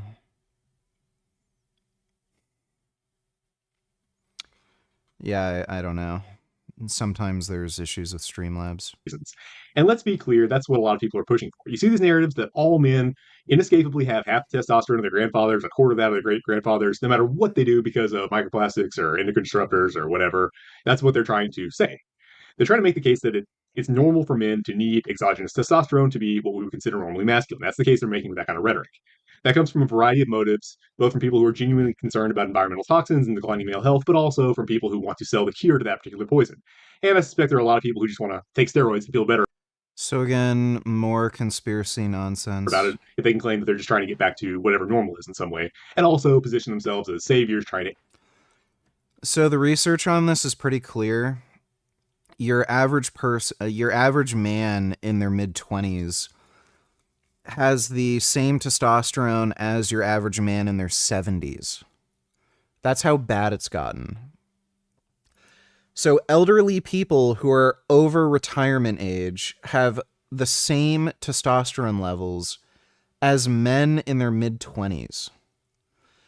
So yeah, clearly there is a need for these drugs, and a huge portion, I would argue probably the majority of men, should be on testosterone replacement for optimal health. There's not much debate here, and the only thing he can fucking say about this is, oh, but pharmaceutical industry, evil, and they're gonna make money from you. Well, he doesn't even understand how the pharmaceutical industry works. These are generic medications, anybody can make them, so nobody's making any real money from these drugs. There's not a huge profit motive here. It's like toilet paper. Anybody can make toilet paper. There's no patent on toilet paper. People buy toilet paper because it's a good idea to use toilet paper. Nobody wants to walk around with a dirty asshole. But this dumb motherfucker is going to try to convince you not to use toilet paper and walk around with a dirty shit-covered ass because, oh, it's just a conspiracy. Our ancestors never used toilet paper, and the big toilet paper industry is just trying to make money off of you, and toilet paper is so expensive, and you're not going to be able to retire because you're going to be spending so much money on toilet paper. And what'll happen if the world ends and the economy collapses and you can't get toilet paper anymore? Well, now you're going to be used to having a clean butt, but now you're going to have a dirty butt, and you're going to wish you had a clean butt, but you can't get a clean butt because all the toilet paper's gone. Like, that's literally what he's fucking saying. This guy is so fucking stupid. Educate and help other men. And obviously, there is some truth to it, right? There are a variety of harmful compounds in the modern environment that we should be aware of. However, these really big claims about how insanely high the average man's testosterone was back in 1900 or whenever, I mean, they're barely a step above speculation. I mean, we hadn't even identified testosterone in the lab back then, so obviously we weren't testing for it. I don't think that's true. I'm pretty sure in the 1910s. When was testosterone discovered? I think it was in the 1910s. Oh, testosterone was discovered in 1935, isolated it from bull testes in the same year, and then they synthesized the hormone. So, since 1935, they actually were able to develop it and synthesize it. In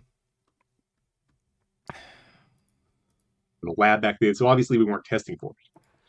Oh yeah, and on top of that, there was the Framingham study. I think the Framingham study started in the 1960s or 70s? I think it was the 1960s. And there's been other large prospective cohorts since then. Men's testosterone was significantly higher back then. And this is actually where the testosterone reference range originates from. The Framingham study looked at testosterone and mortality in men.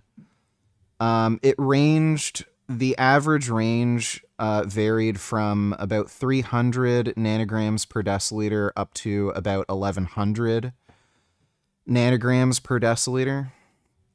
And what they found was men with the highest levels of testosterone had 4 times less likely risk of dying after, controlling for age.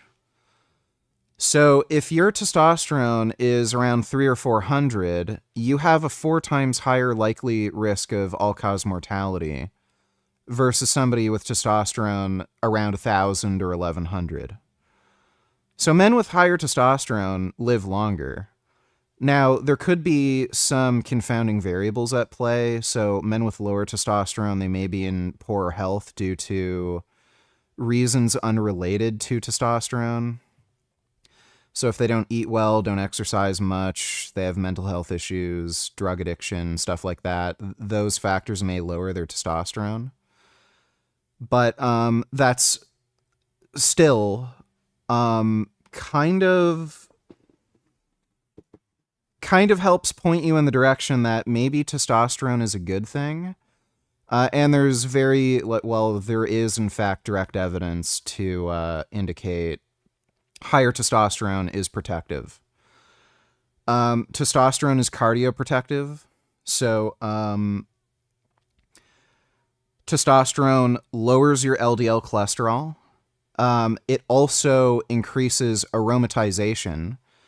So having elevated estrogen is also cardioprotective. Estrogen helps to protect your arteries. It also helps with like wound healing, joint tissue repair. It's an important hormone. So testosterone itself lowers your cholesterol, and it's a prohormone to estrogen, which helps protect your body's tissues. And again, we have randomized trials on this. Men who are on testosterone replacement therapy have a lower risk of all-cause mortality.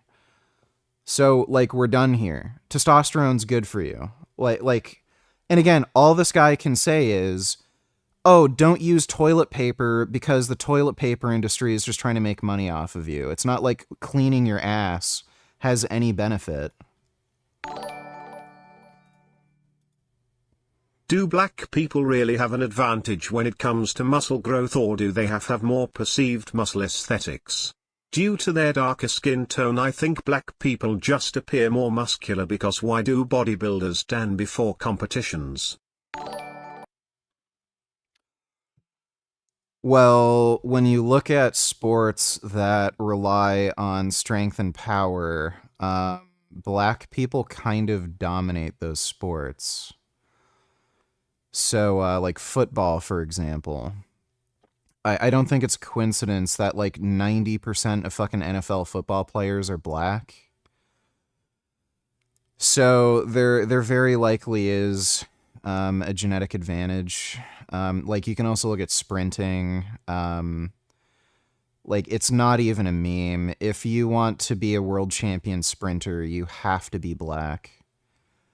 If you're white or Asian or something, you're never going to win the Olympics. You have to be black.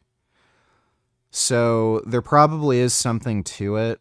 I don't know what to what extent, but there very likely is some benefit to at least being some type of black. When it comes to bodybuilding, like there clearly is some genetic polymorphisms that benefit muscular size and strength. Thanks for the donation, though, Son Goku. Now, there certainly has been a general decline in testosterone levels since it started being measured. That's absolutely true, but a lot of that is obesity and lifestyle. I mean, given that the scientific establishment still considers natural testosterone is not the same as the soy you pump in you. Yeah, that's right. The soy I pump I thought is better. test raised cholesterol. Nope. It lowers it. And I had blood work to prove it.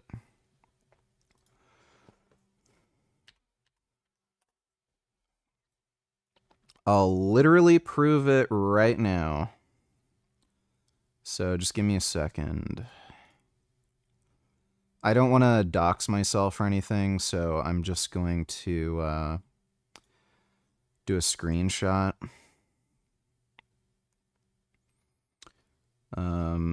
Where is it? Complete blood count, lipid profile.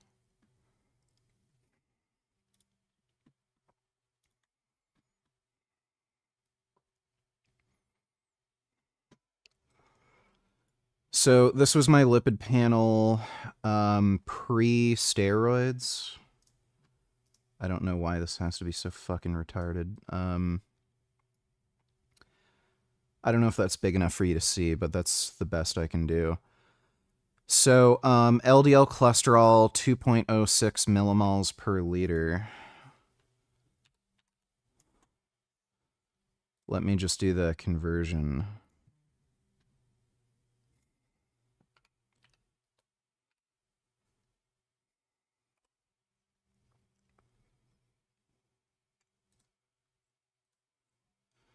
So that translates to 79.66 milligrams per deciliter. This is pre-steroids.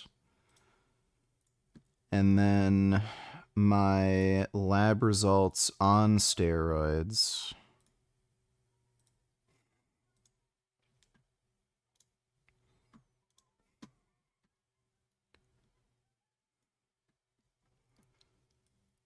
It went down to 1.6 millimoles per liter. And that translates to... what was that? 1.6?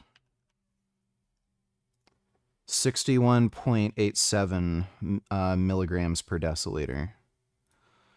So my cholesterol went down by nearly 20 points.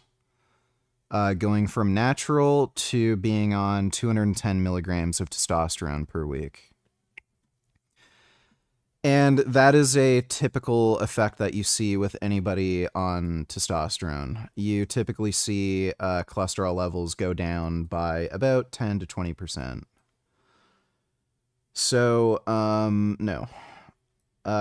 Testosterone, at least when you're talking about moderate doses, it tends to lower your LDL bad cholesterol. Do you have any interest in space? Yeah, space is kind of cool. But thanks for the donation. Apple is fucking awful. There's sun and red meat to both be poison. I'm not at all convinced that this data means that a modern man who lives an actually healthy lifestyle, not what they would tell you is a healthy lifestyle, would have significantly lower testosterone than his lead poisoned grandfather to any practically significant degree. And I think it's important that we, and I'm mostly talking about millennial. I don't know why he assumes lead poisoning necessarily has any massive impact on testosterone. There's a lot of endocrine disrupting pollutants that your grandfather may not have been exposed to, but you are. Like there's a whole new plastics industry that wasn't around, you know, in the 1950s, 60s, where some of this data first started. Men here. If Zoomers already think that they need TRT, then they're kind of cooked, as they would like to say. But anyway, for millennial men, I think it's important that we hold our ground against the idea that it's normal for a man to need exogenous testosterone in order to be masculine, or to build a good physique just because he's in his 30s or 40s. Nobody's claiming that. What they're claiming is most men probably should be on testosterone replacement to relieve androgen deficiency symptoms. Doesn't mean you're not a man. Doesn't mean you're not masculine. It means you have symptoms of androgen deficiency. So I've got a 8-month-old now. It took me 2 weeks to actually film this video, or to get from like writing the script of the video. Anyway, 8 months. By the time he's in my Wow, he had to write a script for this. position, it's going to be 2061. So if a bunch of us give in, go on TRT now, and even more of the Zoomers, and they're already black-pilled, so they probably will. By the time my son grows up and reaches middle age, is there going to be any sort of expectation whatsoever that it's possible in any way to be masculine without drugs? That's kind of my question. And so this is a complete straw man. Even if I can somehow raise my son right to where he does expect that and is able to do it naturally, will my daughters be able to find husbands who are able to be men the old-fashioned way? I'd like at least the option for my descendants to just be regular analog people who do normal stuff without needing exogenous injections, I feel like once the toothpaste is out of the tube on that, it's going to be really hard to put it back in because everybody who goes on has to proselytize about how much better they feel and tell everyone else to go on it to feel better about their decision, right? If we don't want this to become it's not about feeling better about their decision. It's about discovering something that's actually beneficial and saying, hey, you guys should also do this so you can also benefit like I am. Like, have you noticed that when a lot of dudes start lifting weights and exercising and getting more muscular, they try to encourage their friends to go to the gym with them? Like, would this guy say, oh, the only reason you're telling, like, everybody to lift weights and work out is because you're just trying to feel better about your decision? Like, no, this is just what normal fucking people do. When they find something that is beneficial, they will share with their friends and say, hey, you guys should also do this. This is great. We can all benefit from it, together. What a fucking dork. Completely ubiquitous to where it's the expectation. I think we need to just push back on it as much as we can now. Because let's be real. Life is hard for men in their 30s and 40s right now. Microplastics aside, the economy is fucking rough right now. When we have kids, we're raising them on basically the hardest difficulty mode in history. Raising kids is an atomized nuclear family, one man, one woman, no help unless you pay thousands for it. That's hard. You want to give them anything remotely like what you had growing up, you have to be bringing in bare minimum six figures while This whole time I was convinced that my lipids would be awful from roids. Lol, why is everyone suggest getting blood so often then? Well, if you're only on testosterone, the thing that you probably want to look out for is your hematocrit. Just about any anabolic steroid, with the exception of Masteron, has the potential to raise your red blood cell count and your platelets. And if your red blood cell and platelets get too high, then you can be at higher risk for blood clots or heart attack or something like that.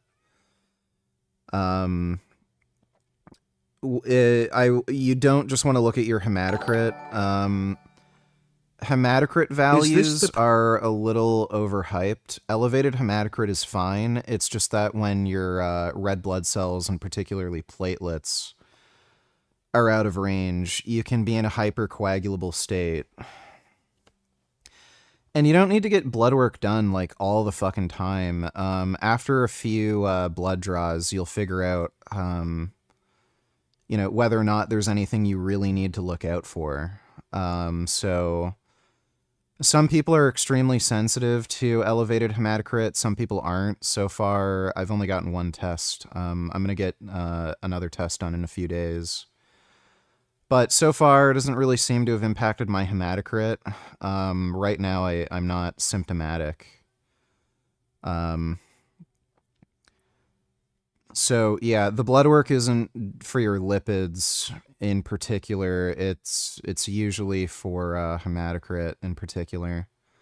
Assuming you're just running tests. If you're running a whole bunch of other steroids, then you're going to want to get your liver and kidney values tested. But thanks for the donation. Apple is fucking awful. Appreciate it.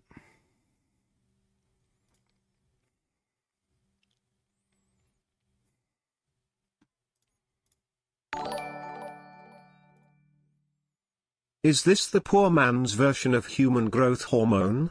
Is it bullshit or can I save doll hairs if I buy? So, two things need to be mentioned here. One, this guy is an absolute moronic, imbecilic fucking idiot, and you should never, ever, ever listen to this dumb motherfucker for steroid advice. He has no fucking clue what he's talking about and says some of the stupidest fucking nonsensical shit I've ever heard. Two, growth hormone secretagogues are fucking garbage. Don't use them. Don't even bother. If you can't afford growth hormone, then don't fuck with secretagogues. You can try some other peptides like BPC or, what's the other one? TB500, but I would not bother with any growth hormone secretagogues. They're just garbage. CJC1295, aka Samorlin's longer-lasting cousin, the growth hormone booster promising fewer injections and steadier results. Spoiler, still gentle, still subtle, but way more convenient. First off, what exactly is CJC1295? Developed in the mid-2000s by Conjugem Biotechnologies, CJC1295 is a modified growth hormone-releasing hormone analog. Think Samorlin on steroids, but not literally so you can relax. It often features a drug affinity complex, or DAC, that significantly extends its half-life, meaning you can dose it once or twice weekly instead of daily. Yeah, that's stupid. So basically, this compound is going to drive up your appetite and make you more prone to insulin resistance. So the problem with growth hormone secretagogues is it relies on boosting growth hormone in your own pituitary gland.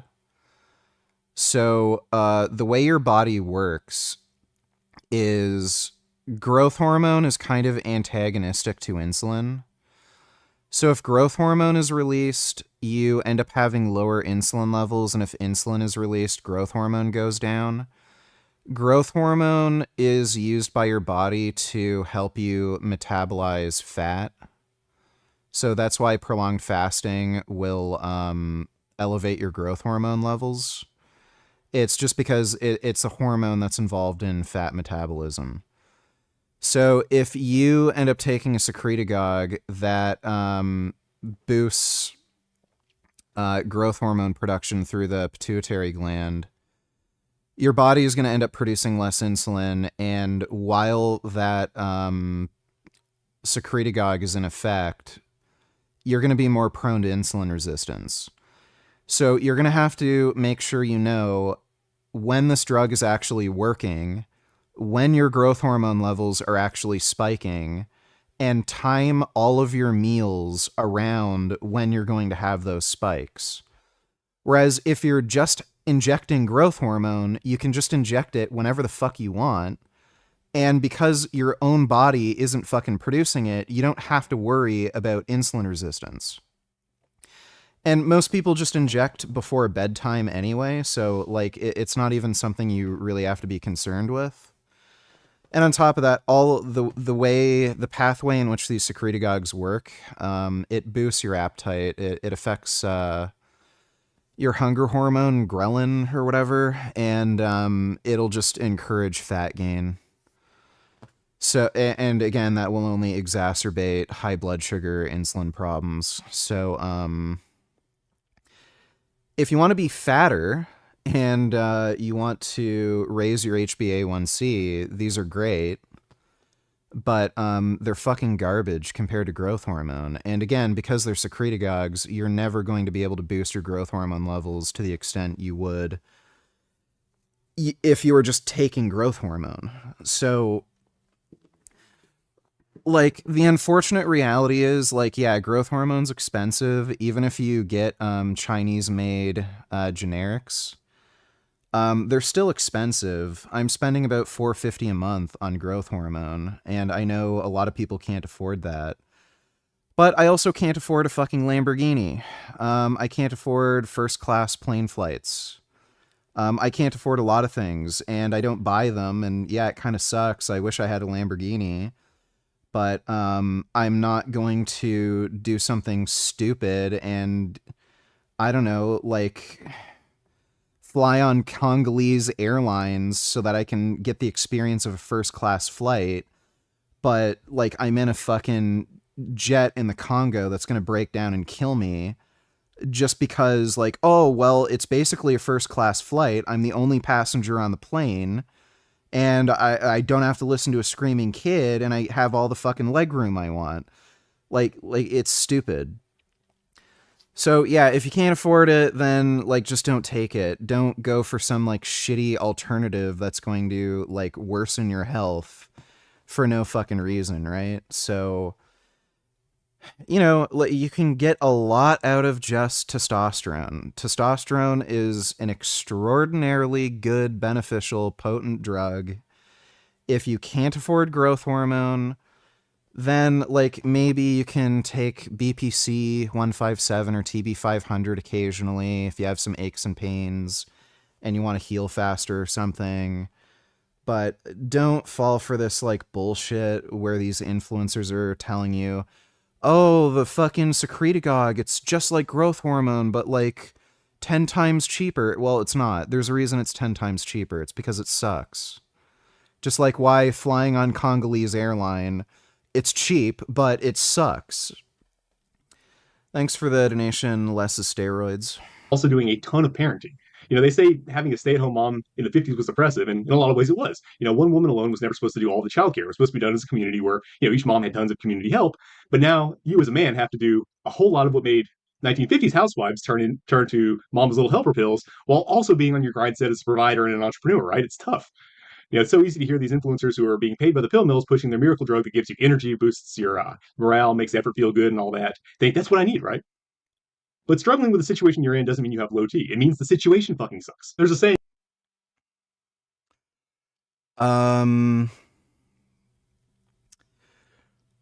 Again, I don't know what the fuck this guy is talking about. You know that you have low testosterone.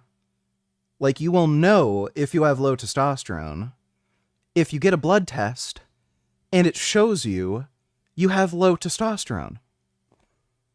What the fuck does, like, oh, feeling bad, being in a bad situation, like, none of that has anything to do with it. You can diagnose low testosterone by getting blood work. So if you have low testosterone and you're symptomatic, why in the fuck wouldn't you take testosterone? It's like, again, being type 1 diabetic, realizing your pancreas doesn't work and you have high blood sugar, and then you refuse to take insulin because, oh, toilet paper bad, drug company evil, they're trying to make money off of me. Buddy, you're diabetic, you need insulin. Like, so silly. Saying it is no measure of health to be well adjusted to a profoundly sick society. I forget who said it, but it's the saying, right? And you know what? I don't want large numbers of men taking drugs to adapt to increasing levels of hustle culture imposed by BlackRock and Vanguard. I don't want to spend every waking moment contributing to making big line go up. I want to spend as much time as possible doing absolutely nothing to contribute to the economy, you know, raising my kids, walking around looking at trees, waterfalls, reading old books, lying in the sun.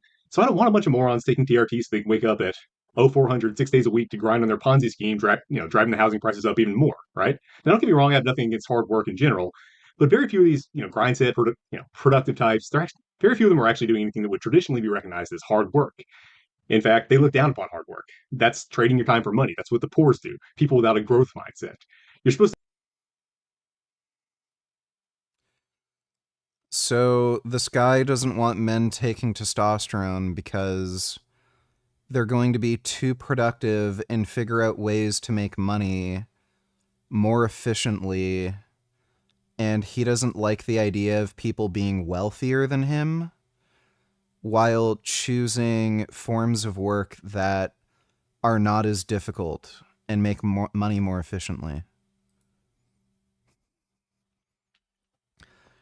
This guy is certifiably, I can guarantee you, if this guy was, like, if he were to be, like, interviewed by a psychiatrist or something, I can guarantee you this guy would be diagnosed with narcissistic personality disorder. Guaranteed. Like he flat out admitted it.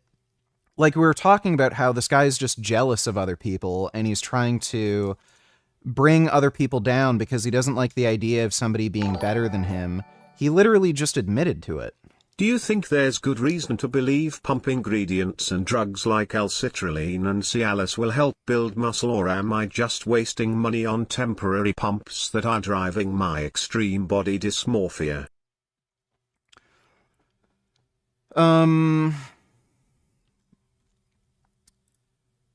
There's a plausible case to be made that, the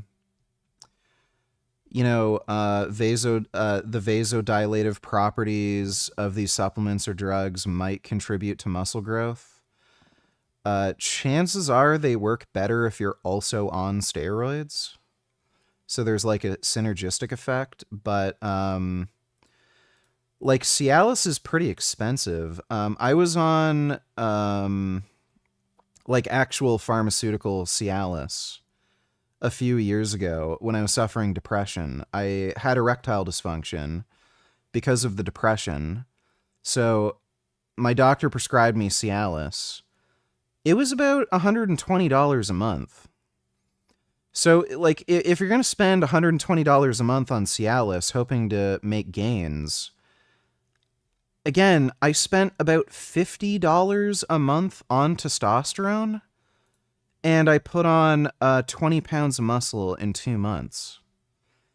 So, like, if you're going to take something that's more than twice as expensive for nowhere close to the fucking results, like, what are you fucking doing? I don't understand why you'd take Cialis for muscle growth when there's cheaper, more effective drugs for what you want out of them.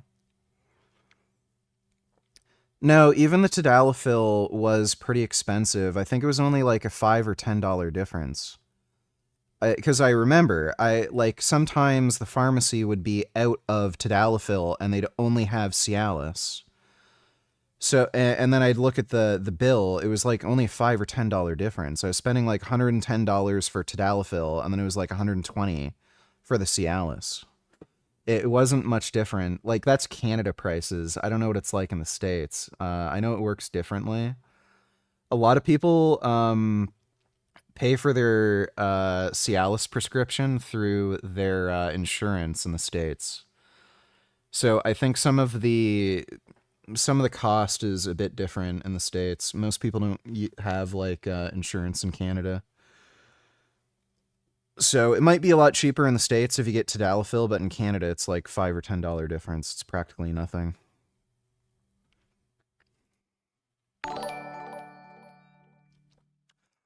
But yeah, I would not bother getting Cialis or even like L-citrulline if you want to build muscle. If you want to stay natural, creatine, just creatine. It's all you really need. But if you want, if you're going to spend that kind of money, like, why would you not just go on testosterone? It doesn't make sense to me.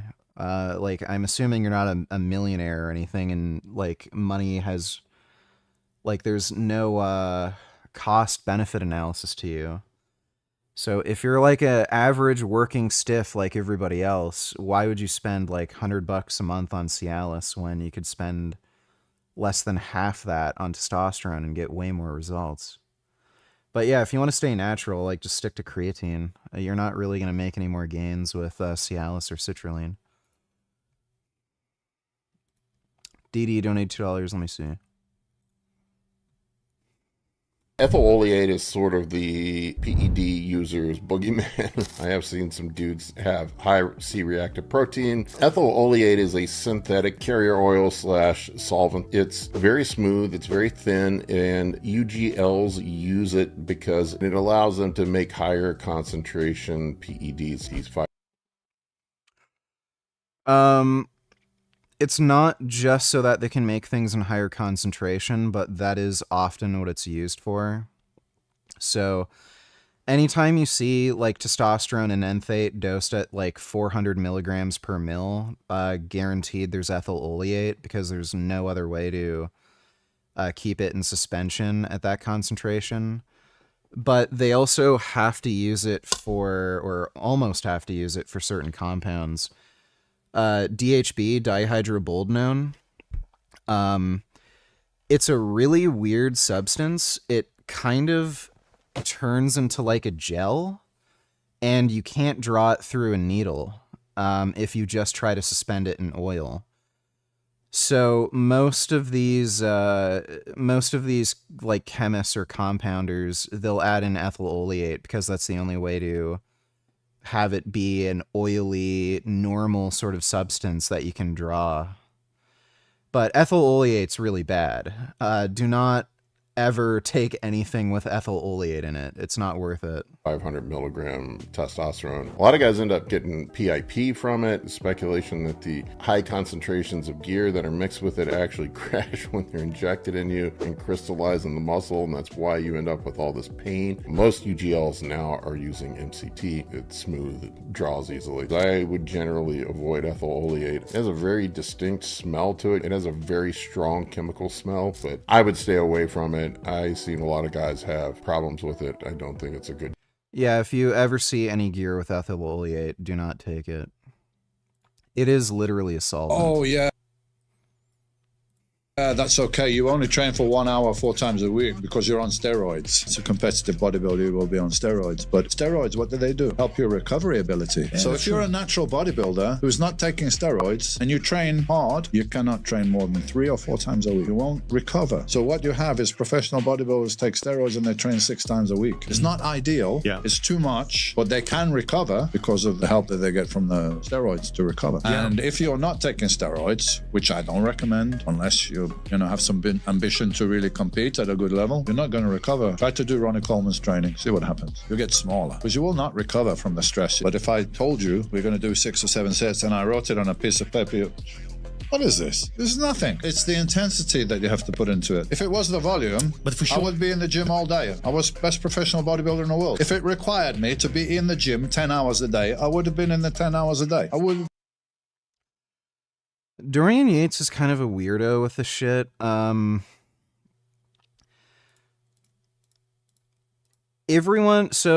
when you see a dude who's this jacked, and then they tell you like what steroids they're taking, how much they're training, like a lot of dumbasses will say, oh, he could have been bigger or better if he took this drug or that drug or in this dose, or if he had trained longer or shorter or with this intensity. Like, usually when people get to this level of success, they found out what actually works for them. Like, everyone's different. Everyone responds to training differently. Everyone responds to these drugs differently. So I'm not going to question that Dorian Yates could have had a better physique, could have been bigger or stronger or whatever, if he trained differently. For whatever fucking reason, that training worked for him. I don't know why he assumes that if everyone trained like him, they'd be better off. Like, again, other bodybuilders like Jay Cutler, Ronnie Coleman and shit, they had very different training styles to him. They trained with more volume and crap.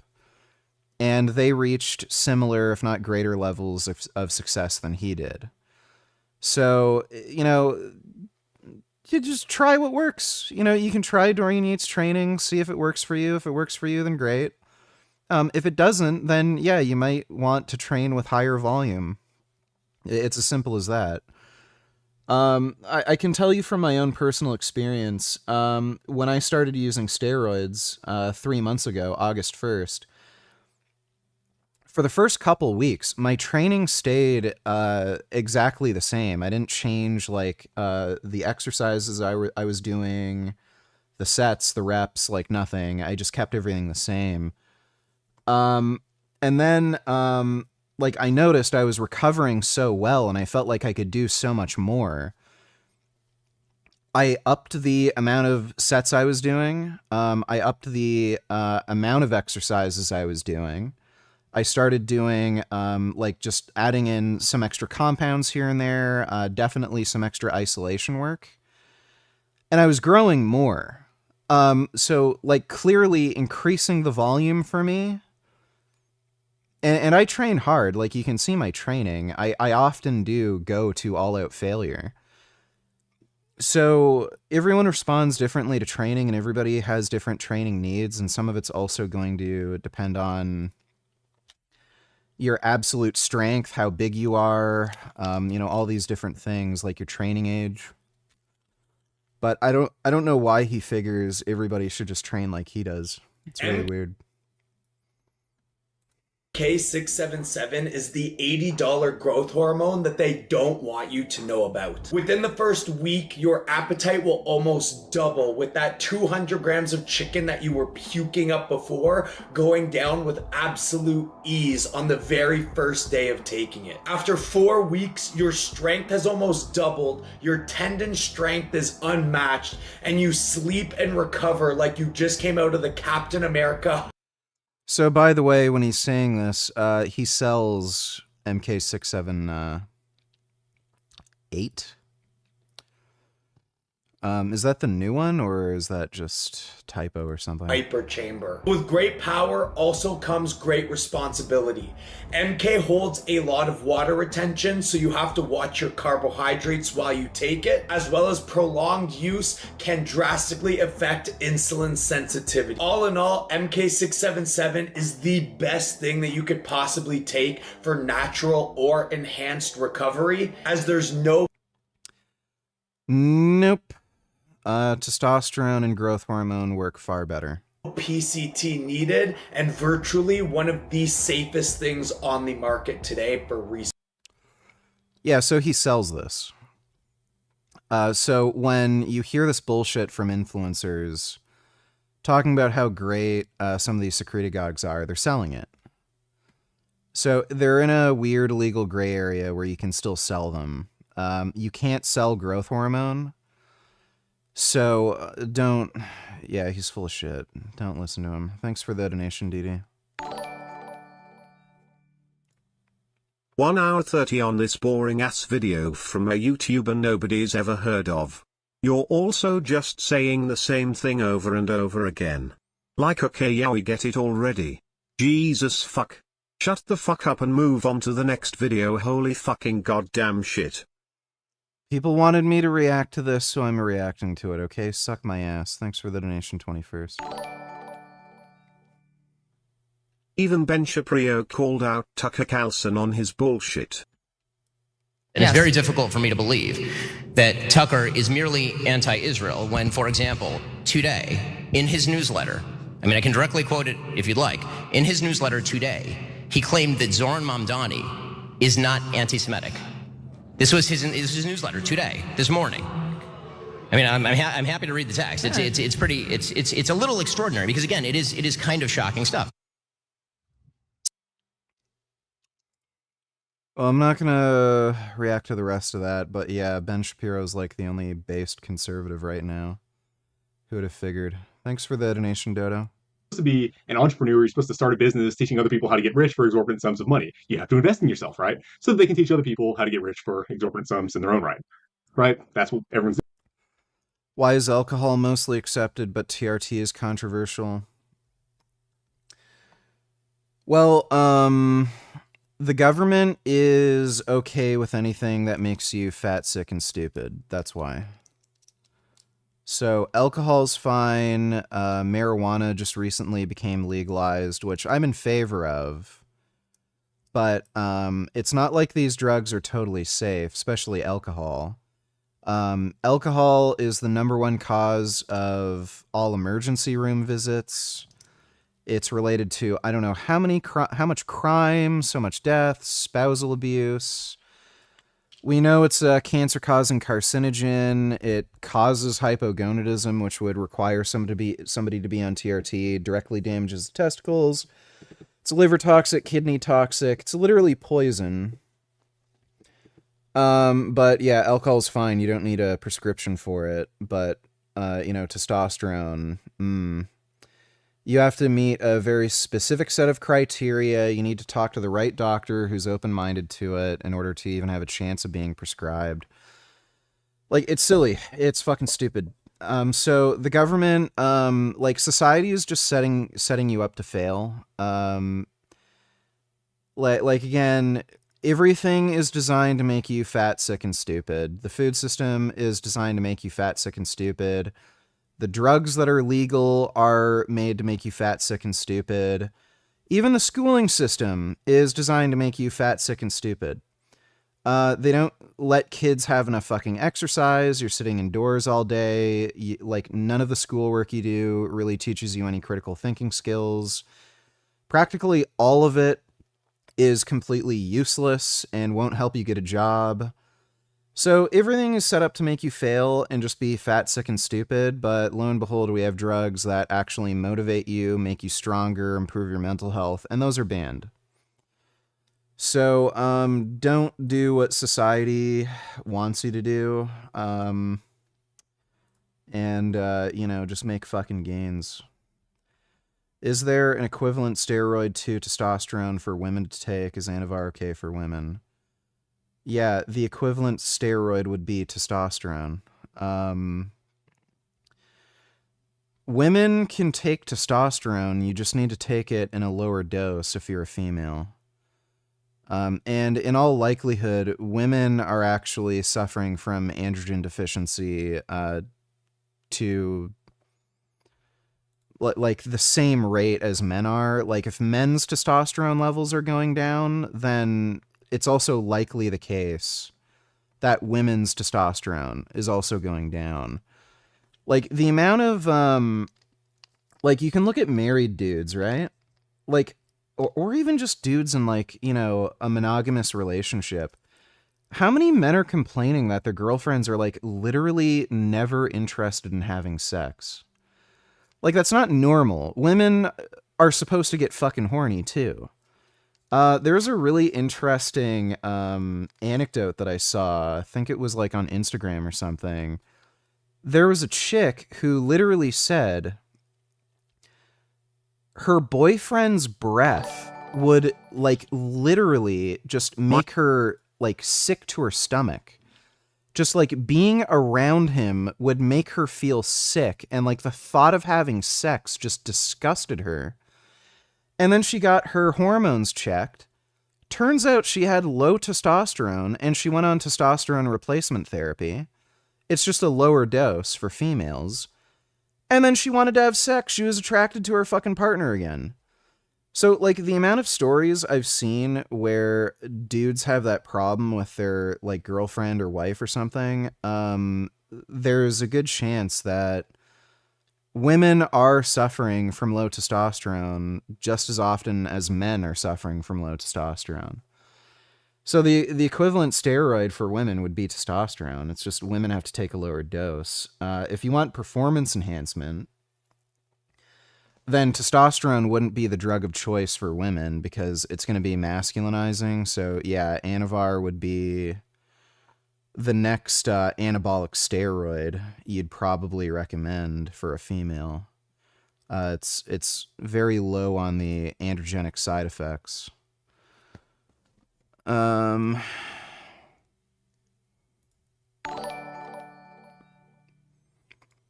My dad defends alcohol and even believes it's good for you and has nutritional value. It has literally zero nutritional value. Thanks for the donation, though, Dodo. Your dad's dumb. Doing now, right? I don't want people adjusted to that, right? And I took it in that direction for a reason, because in addition to allowing adaptation to just overwork and hustle culture, I do think that as TRT becomes increasingly normalized, it's going to increasingly allow men to adapt to and contribute to the increasing scamification and looting of the economy. Like I was talking about earlier, hedge funds, BlackRock, Vanguard, they're buying up every business and squeezing them for every. But I do think that the normalization of TRT can exacerbate the problem by allowing a much larger number of men to adapt to and thrive in this environment. Here's the thing about natural testosterone. Even if you have relatively high levels overall, it ebbs and flows. Sometimes you feel like you're in the cast. So this guy literally admits he doesn't want men taking testosterone because they're going to be more successful than him.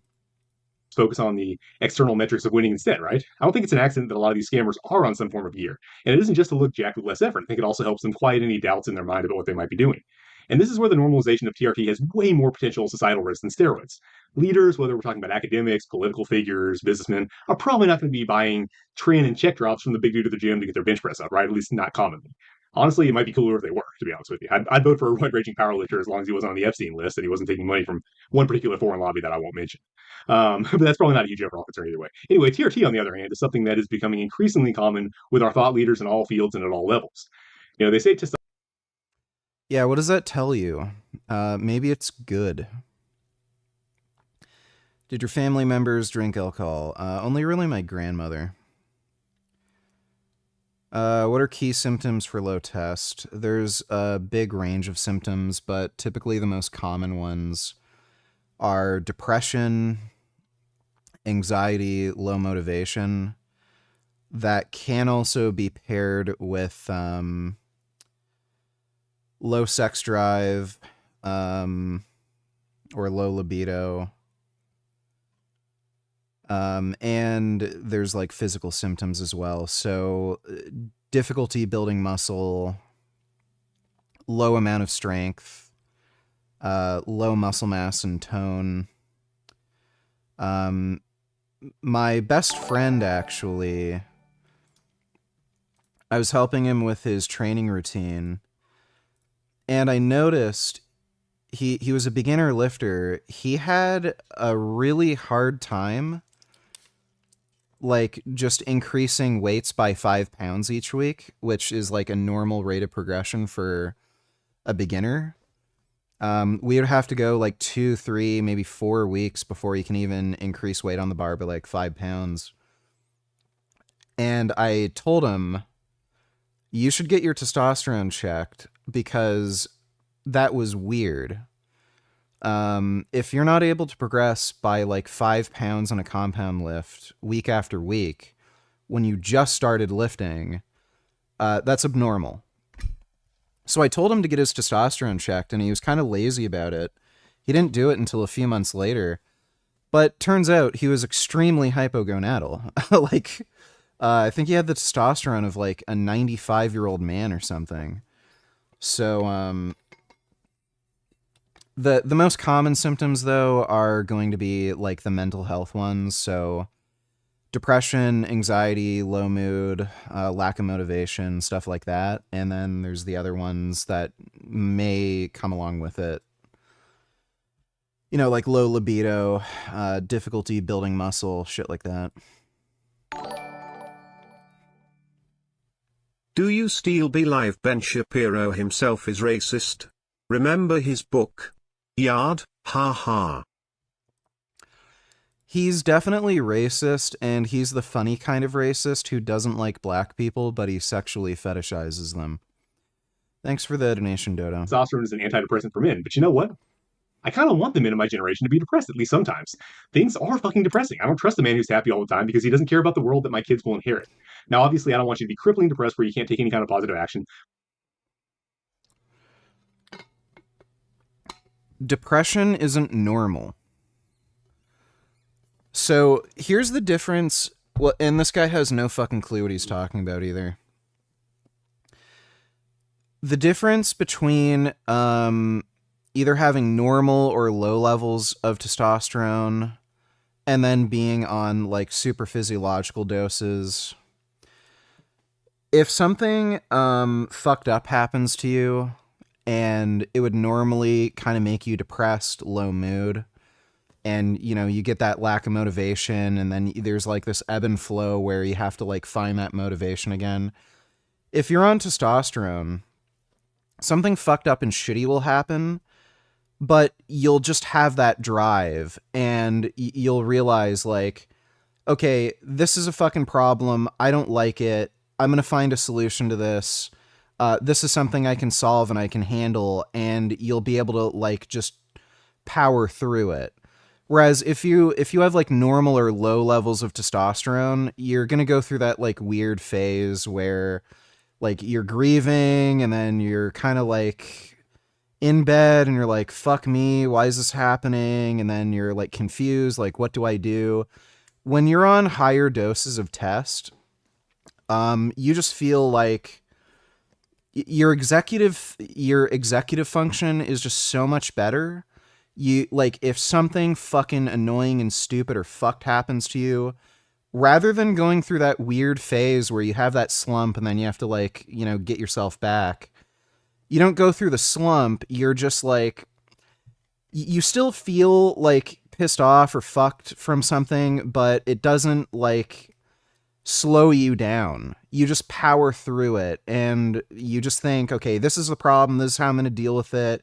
I got to do this today. And then like, I just have to do this consistently for the next few weeks and then I can get over it. You just function fucking better. And it feels like it's the way you're supposed to think. So why the fuck would this guy be like, yeah, let's make sure men are more prone to depression and are less productive and like worse.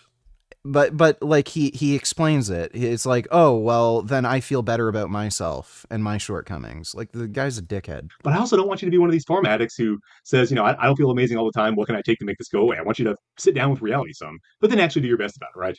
We are in the weak men created hard times cycle, right? And it's our responsibility to advancing encroachments of modernity. It may did present themselves and it worked out really well. Probably wouldn't allow me to say what I really want to say. But anyway, this guy isn't in the Great Pyramid. Sorry. He's somewhere else, right? Oh, anti-Semite. There we go. The guy hates Jews. But we're not going to say what that is, so we'll say Giza instead, right? Anyway, he was, for a long time, he was in the middle of, well, we all know what, I'm not going to say what it was, but they were basically trying to start. Yeah, this guy's an anti-Semite. Him out of existence for a very long time, which, by the way, is a violation of the Geneva Convention. And anyway, throughout that whole... Okay, so, yeah. So the guy is a fucking anti-Semitic, fucking whack job narcissist. All right, gotcha. What a fucking asshole. Dodo wanted me to react to some of these. I've done a lot of crazy stuff when it comes to health protocols. I've injected millions of young Swedish bone marrow into my joint. I removed all the plasma from my body. I spent 9,500 minutes in a hyperbaric oxygen therapy chamber, and I even used my own son as my blood pool. But one thing I haven't tried yet, which is one of the oldest of all therapies, is a hot box, also known as a dry sauna. Sauna has become insanely popular over the past couple of years. What about the sauna, bro? The more often you do sauna, the better. Sauna is almost every day. Regular sauna use reduced all-cause mortality. So why haven't I been doing this? To explain, let's look at the origins of sauna in Finland. There are 5.5 million Finnish, but 3 million saunas. That's almost as many saunas as cars. Who are these people? 90% of these Finns do sauna at least 1 time per week. And because of this, it makes sense that nobody's done more experimentational work on saunas than the Finnish. Specifically, heat exposure for health. Multiple long-term studies linked 4 or more sessions of dry Finnish sauna per week with a 40% reduced risk of all-cause mortality. In other words, they were about 40% less likely to die from anything during the study compared to people who didn't do sauna. That number is gigantic. And to give you context on how big it is, a 40% reduction in all-cause mortality exceeds data around exercise and a Mediterranean diet. It's only matched by either losing weight when you're obese or by quitting smoking. Now this sounds great, but here's the caveat. Most of these studies were done on the Finnish in Finland. Finland has a relatively small gene pool, so does everyone else respond the same? Finns live in a very cold climate and often cold plunge after sauna. Jumping into ice holes is basically a national sport. So does sauna still work without cold exposure?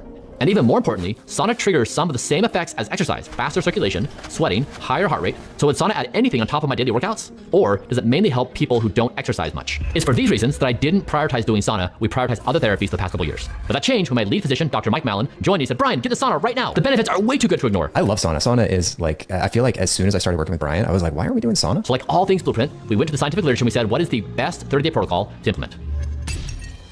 I do dry Finnish sauna and get one installed at my house. Each session would last 20 minutes at 200 degrees Fahrenheit, 83 degrees Celsius, and I'd go all in at 7 days a week. This matches the study data that saw all-cause mortality drop by an extra 16% for people who did 4 to 7 sessions per week instead of 2 to 3. I'm gonna finish strong, and I'm gonna head off to the sauna. All right, my session is going to be 20 minutes, according to the evidence, and like also, that matches my subjective feeling, so when you get to, the minute 16, 17, you're pretty much done. You can't take electronics in there because they will die. I'm going to start the timer for 20 minutes, and I'm gonna put it right here so I can see it, so I know when to come out. 20 minutes has started, let's jump in, I'm not wasting any time. When I had done sauna before, it was something like 120 to 140, 145 degrees, but 200 is just next level when you go in. It's hot enough that actually if you put an egg white in there, the egg white would actually be hardened by the end. So after this first sauna session, I had a few problems arise. I did not know that 200 degrees Fahrenheit was a fire-breathing dragon situation. The second thing that happened, it was so hot, and especially on my scalp, I wondered, is this gonna burn my hair off? So what I did for both is, for the nose, I learned that in the sauna, I could do a 4-6 breathing exercise. I like to do breath work because there's nothing else to do in here. No electronics, no one to talk to. So I tried to do 4 seconds in, 6 seconds out and just try to really calm myself. And 2, I found I could take a ice pack, put a towel on my head and place it over my head, keep my scalp cool to make sure my scalp didn't get dried out with extensive exposure to that kind of dry heat. This is like a pretty janky solution. I just kind of put together the various things I had. So this is not like specially designed for saunas. It was like, this was in my freezer, so I'm like, okay. We had several questions. The first was, would sauna stack with the benefits of exercise? Second, would it help in removing toxins from my body? I started this protocol knowing I had high levels of toxins in my body since the LA wildfires. And number 3, we wanted to run an experiment on fertility, but we'll talk about that later. So the plan was we would test all these biomarkers as a baseline and then come back to them after 21 sessions. The main problem though is after a few days, I was wrecked. I'd wake up at night with these unbelievably terrifying cramps. They'd hit my hamstrings and my calves so bad I'd jump out of bed, I'd try to walk it off, I couldn't shake it. So while the sauna protocol was going well, my sleep was getting worse. So with all this going on, I brought this up on our science call with Dr. Mike Mellon, and he had a hypothesis. By heating up your skin way faster than your core, finished sauna quickly flips your core to skin temperature gradient. This makes your body work on overdrive. The heart pumps blood up to 70% faster to get sweat to your skin to cool down. This gives cardiovascular effects similar to zone 1 or 2 cardio. The sauna does make you sweat a lot, for example, between 0.6 and 1 liter per hour. So of course, Dr. Mike suspected I was dehydrated. We tested using this Gatorade patch and it confirmed our suspicion. I was a salty sweater, and in each sauna session, I was losing 18 ounces of sweat and about 600 micrograms of sodium. And even though I was drinking enough to replace the water content I lost in sweat, I wasn't replenishing all the minerals I was losing, which caused the night cramps and other symptoms. So naturally, we increased the amount of electrolytes 50% before the sauna session and 50% immediately following. Now first, if you don't know if you're a salty sweater, you can test it. Second, if you are a salty sweater, make sure you're consuming the appropriate amount of electrolytes to make sure you do not become dehydrated. By day 7, things were getting better because I had fewer cramps, but my sleep was still struggling. I've done a lot of therapies and a lot of treatments. That first week of sauna, I think, crashed me more than anything I did before. I suppose the funny thing about me is even though it was painful, I loved it. Am I weird? After the first week, I was dying to get data. I love measurement. It was exciting to see several of my vascular markers had improved, including my central systolic blood pressure. My heart, brain. Is Shopify drop shipping via Alibaba a good way to make money? No. You're just not gonna make anything. And all major organs were experiencing 5.83% less pressure. Okay, so why would sauna help blood pressure? Because of a process called heat-induced vasodilation. As your core body temperature rises in the sauna, your skin and peripheral blood vessels widen to help release heat, letting the same blood flow pass through with less force. This lowers the pressure inside your arteries, making them more flexible and reduces strain on your heart and organs. The fact that we saw this after 7 sessions is pretty awesome actually, because it really suggests that the actual dose happens relatively quickly. Now in week 2, my relationship with sauna was really developing. Every day, I really looked forward to the challenge, especially after a really hard workout. It was the sauna and me going alone. My cramps are gone, my sleep's getting slightly better, my vascular markers were improving, but I didn't know what was happening to my toxins. There was also another danger, was sauna actually making toxins worse? So I wear cotton because I'm mindful of toxins, and when you get in there and it's very hot, I don't know what the interaction is between the clothing, the chemicals, and the heat on my skin. We wondered if we're going to sit in a 200-degree Fahrenheit box, what materials are used in the box, and are they potentially toxic? We also started evaluating what other things could we do to reduce toxins. Well, one obvious one, which is maybe not so obvious, is to not put water on the rocks. Water can have toxins like PFAS, forever chemicals. If you put them on the rocks, do they become airborne? Yeah, Callum, that sounds like a really fucked up issue to have. The only thing I can recommend is there does seem to be some association with schizophrenia and some kind of brain injury.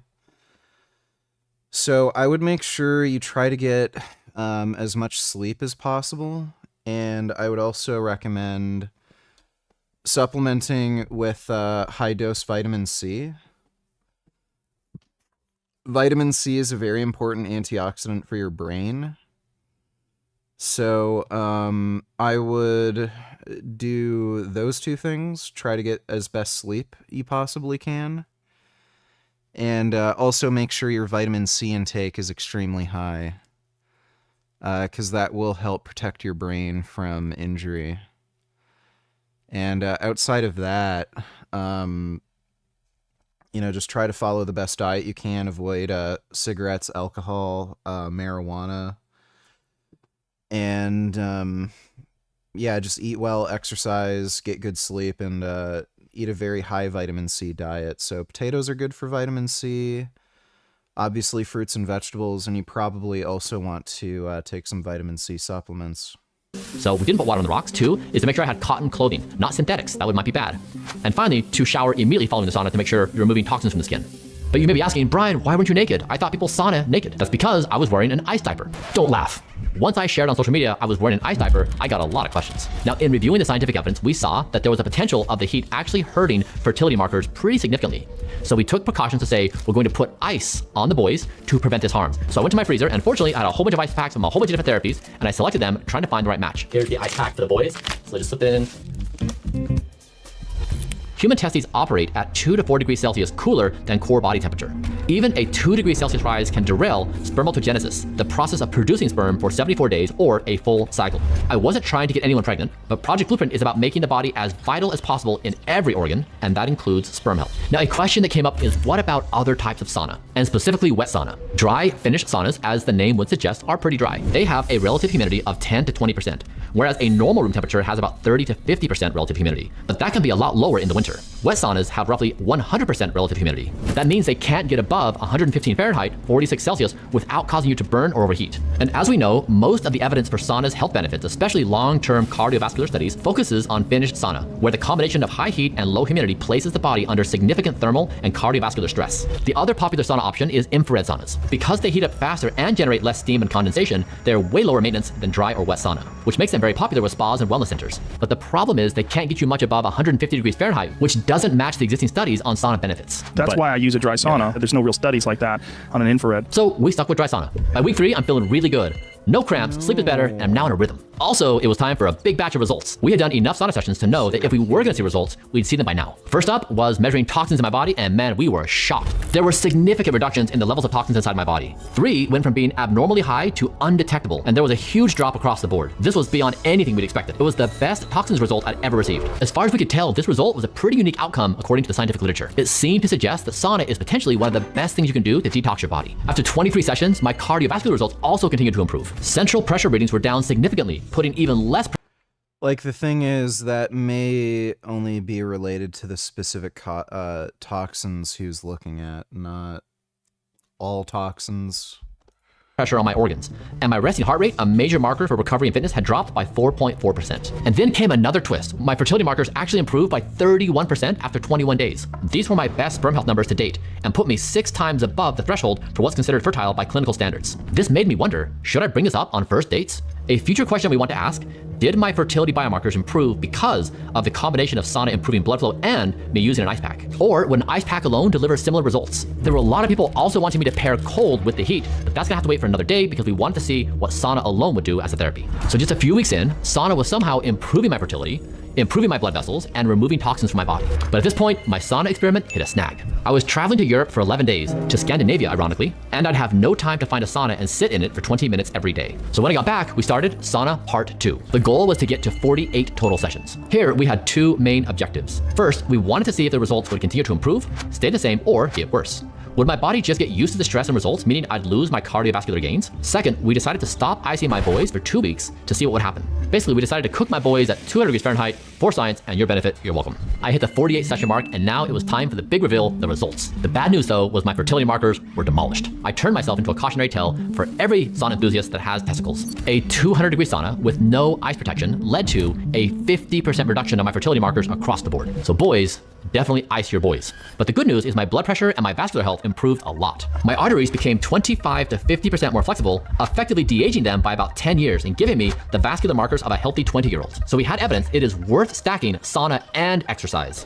The second exciting result was a surge in VEGF. This is the signal your body says, no, nobody makes any money drop shipping. That was a thing for maybe 5 years, like back in the 2010s, but nobody makes any money anymore from it. Hey, make more blood vessels. Think of blood vessels as roads carrying oxygen to every cell. VEGF is the helpful messenger calling for more roads, especially during repair or stress. That stress can increase VEGF because it tells the body, grow more vessels. Heat makes your heart pump harder, pushing blood through your vessels. This helps keep your organs strong and slows down age-related decline. Previously, hyperbaric oxygen therapy had tripled my VEGF, but since doing sauna, I'd boosted it another 5x on top of that. These improvements to my cardiovascular health probably explain the 40% reduction in all-cause mortality that we saw in the Finnish studies for those that routinely do sauna. So a lot of people ask the question, is it worth doing? And after seeing the results, I think the answer is yes. Okay, so we've made it this far together, and you may be... Well, that's interesting. There might be something to it. Yeah, the actual research on saunas so far has been garbage. Like, this is an N=1 experiment, but it seems like it might be more plausible given the results he's gotten. Be saying, I'm in, Brian, let's do it. How do I do it? For frequency, you want to target 3 to 5 sessions per week. The benefits seem to scale. For duration, target 15 to 20 minutes per session. For temperature, target 175 to 200 degrees Fahrenheit, which is 80 to 93 Celsius. And for the type of sauna, I would do dry over wet or infrared. You could also do it after exercise for stronger effects. Now for safety, you want to gradually build up to higher temperatures. If you want, you can even breathe through a damp cloth for airway protection. Stay hydrated with sufficient electrolytes, and men, be sure to cool the boys with non-toxic, BPA-free ice packs. To avoid toxins, Gummy, what are you doing? Gum. He's being weird. wear cotton, bamboo, or go naked. You want to try and avoid synthetic towels, synthetic blends, and heavily treated fabrics. Don't put water on the rocks to avoid these toxins potentially getting in the air. Then immediately following sauna, be sure to shower to wash off the toxins. Now, in terms of the sauna you choose, just be sure they choose materials that are non-toxic. Best if you can check the air quality. Now, you want to skip sauna if you're pregnant, if you have a heart condition, or any of the following conditions. Now, if you don't have access to the sauna, your best alternative is exercise, which increases heat in your body. This is essentially free and achieves many of the same cardiovascular benefits. But doing both, interesting.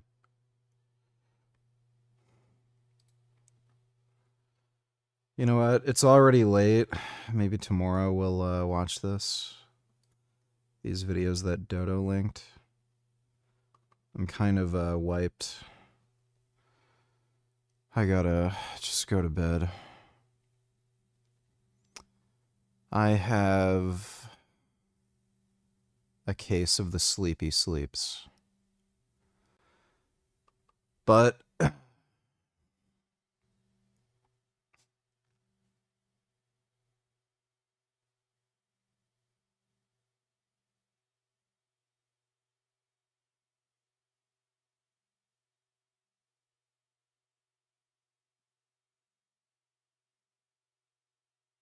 Gum. The hell are you doing? All right. Well, I'm going to go to bed. Gummy's trying to be annoying, so we should probably both go to bed. But hope you all had fun. Big thanks to everybody who donated on Streamlabs. Really appreciate it. Good chance I'll stream the leg training tomorrow, and we'll just do a normal stream too. So I'll see you all tomorrow, and sweet dreams.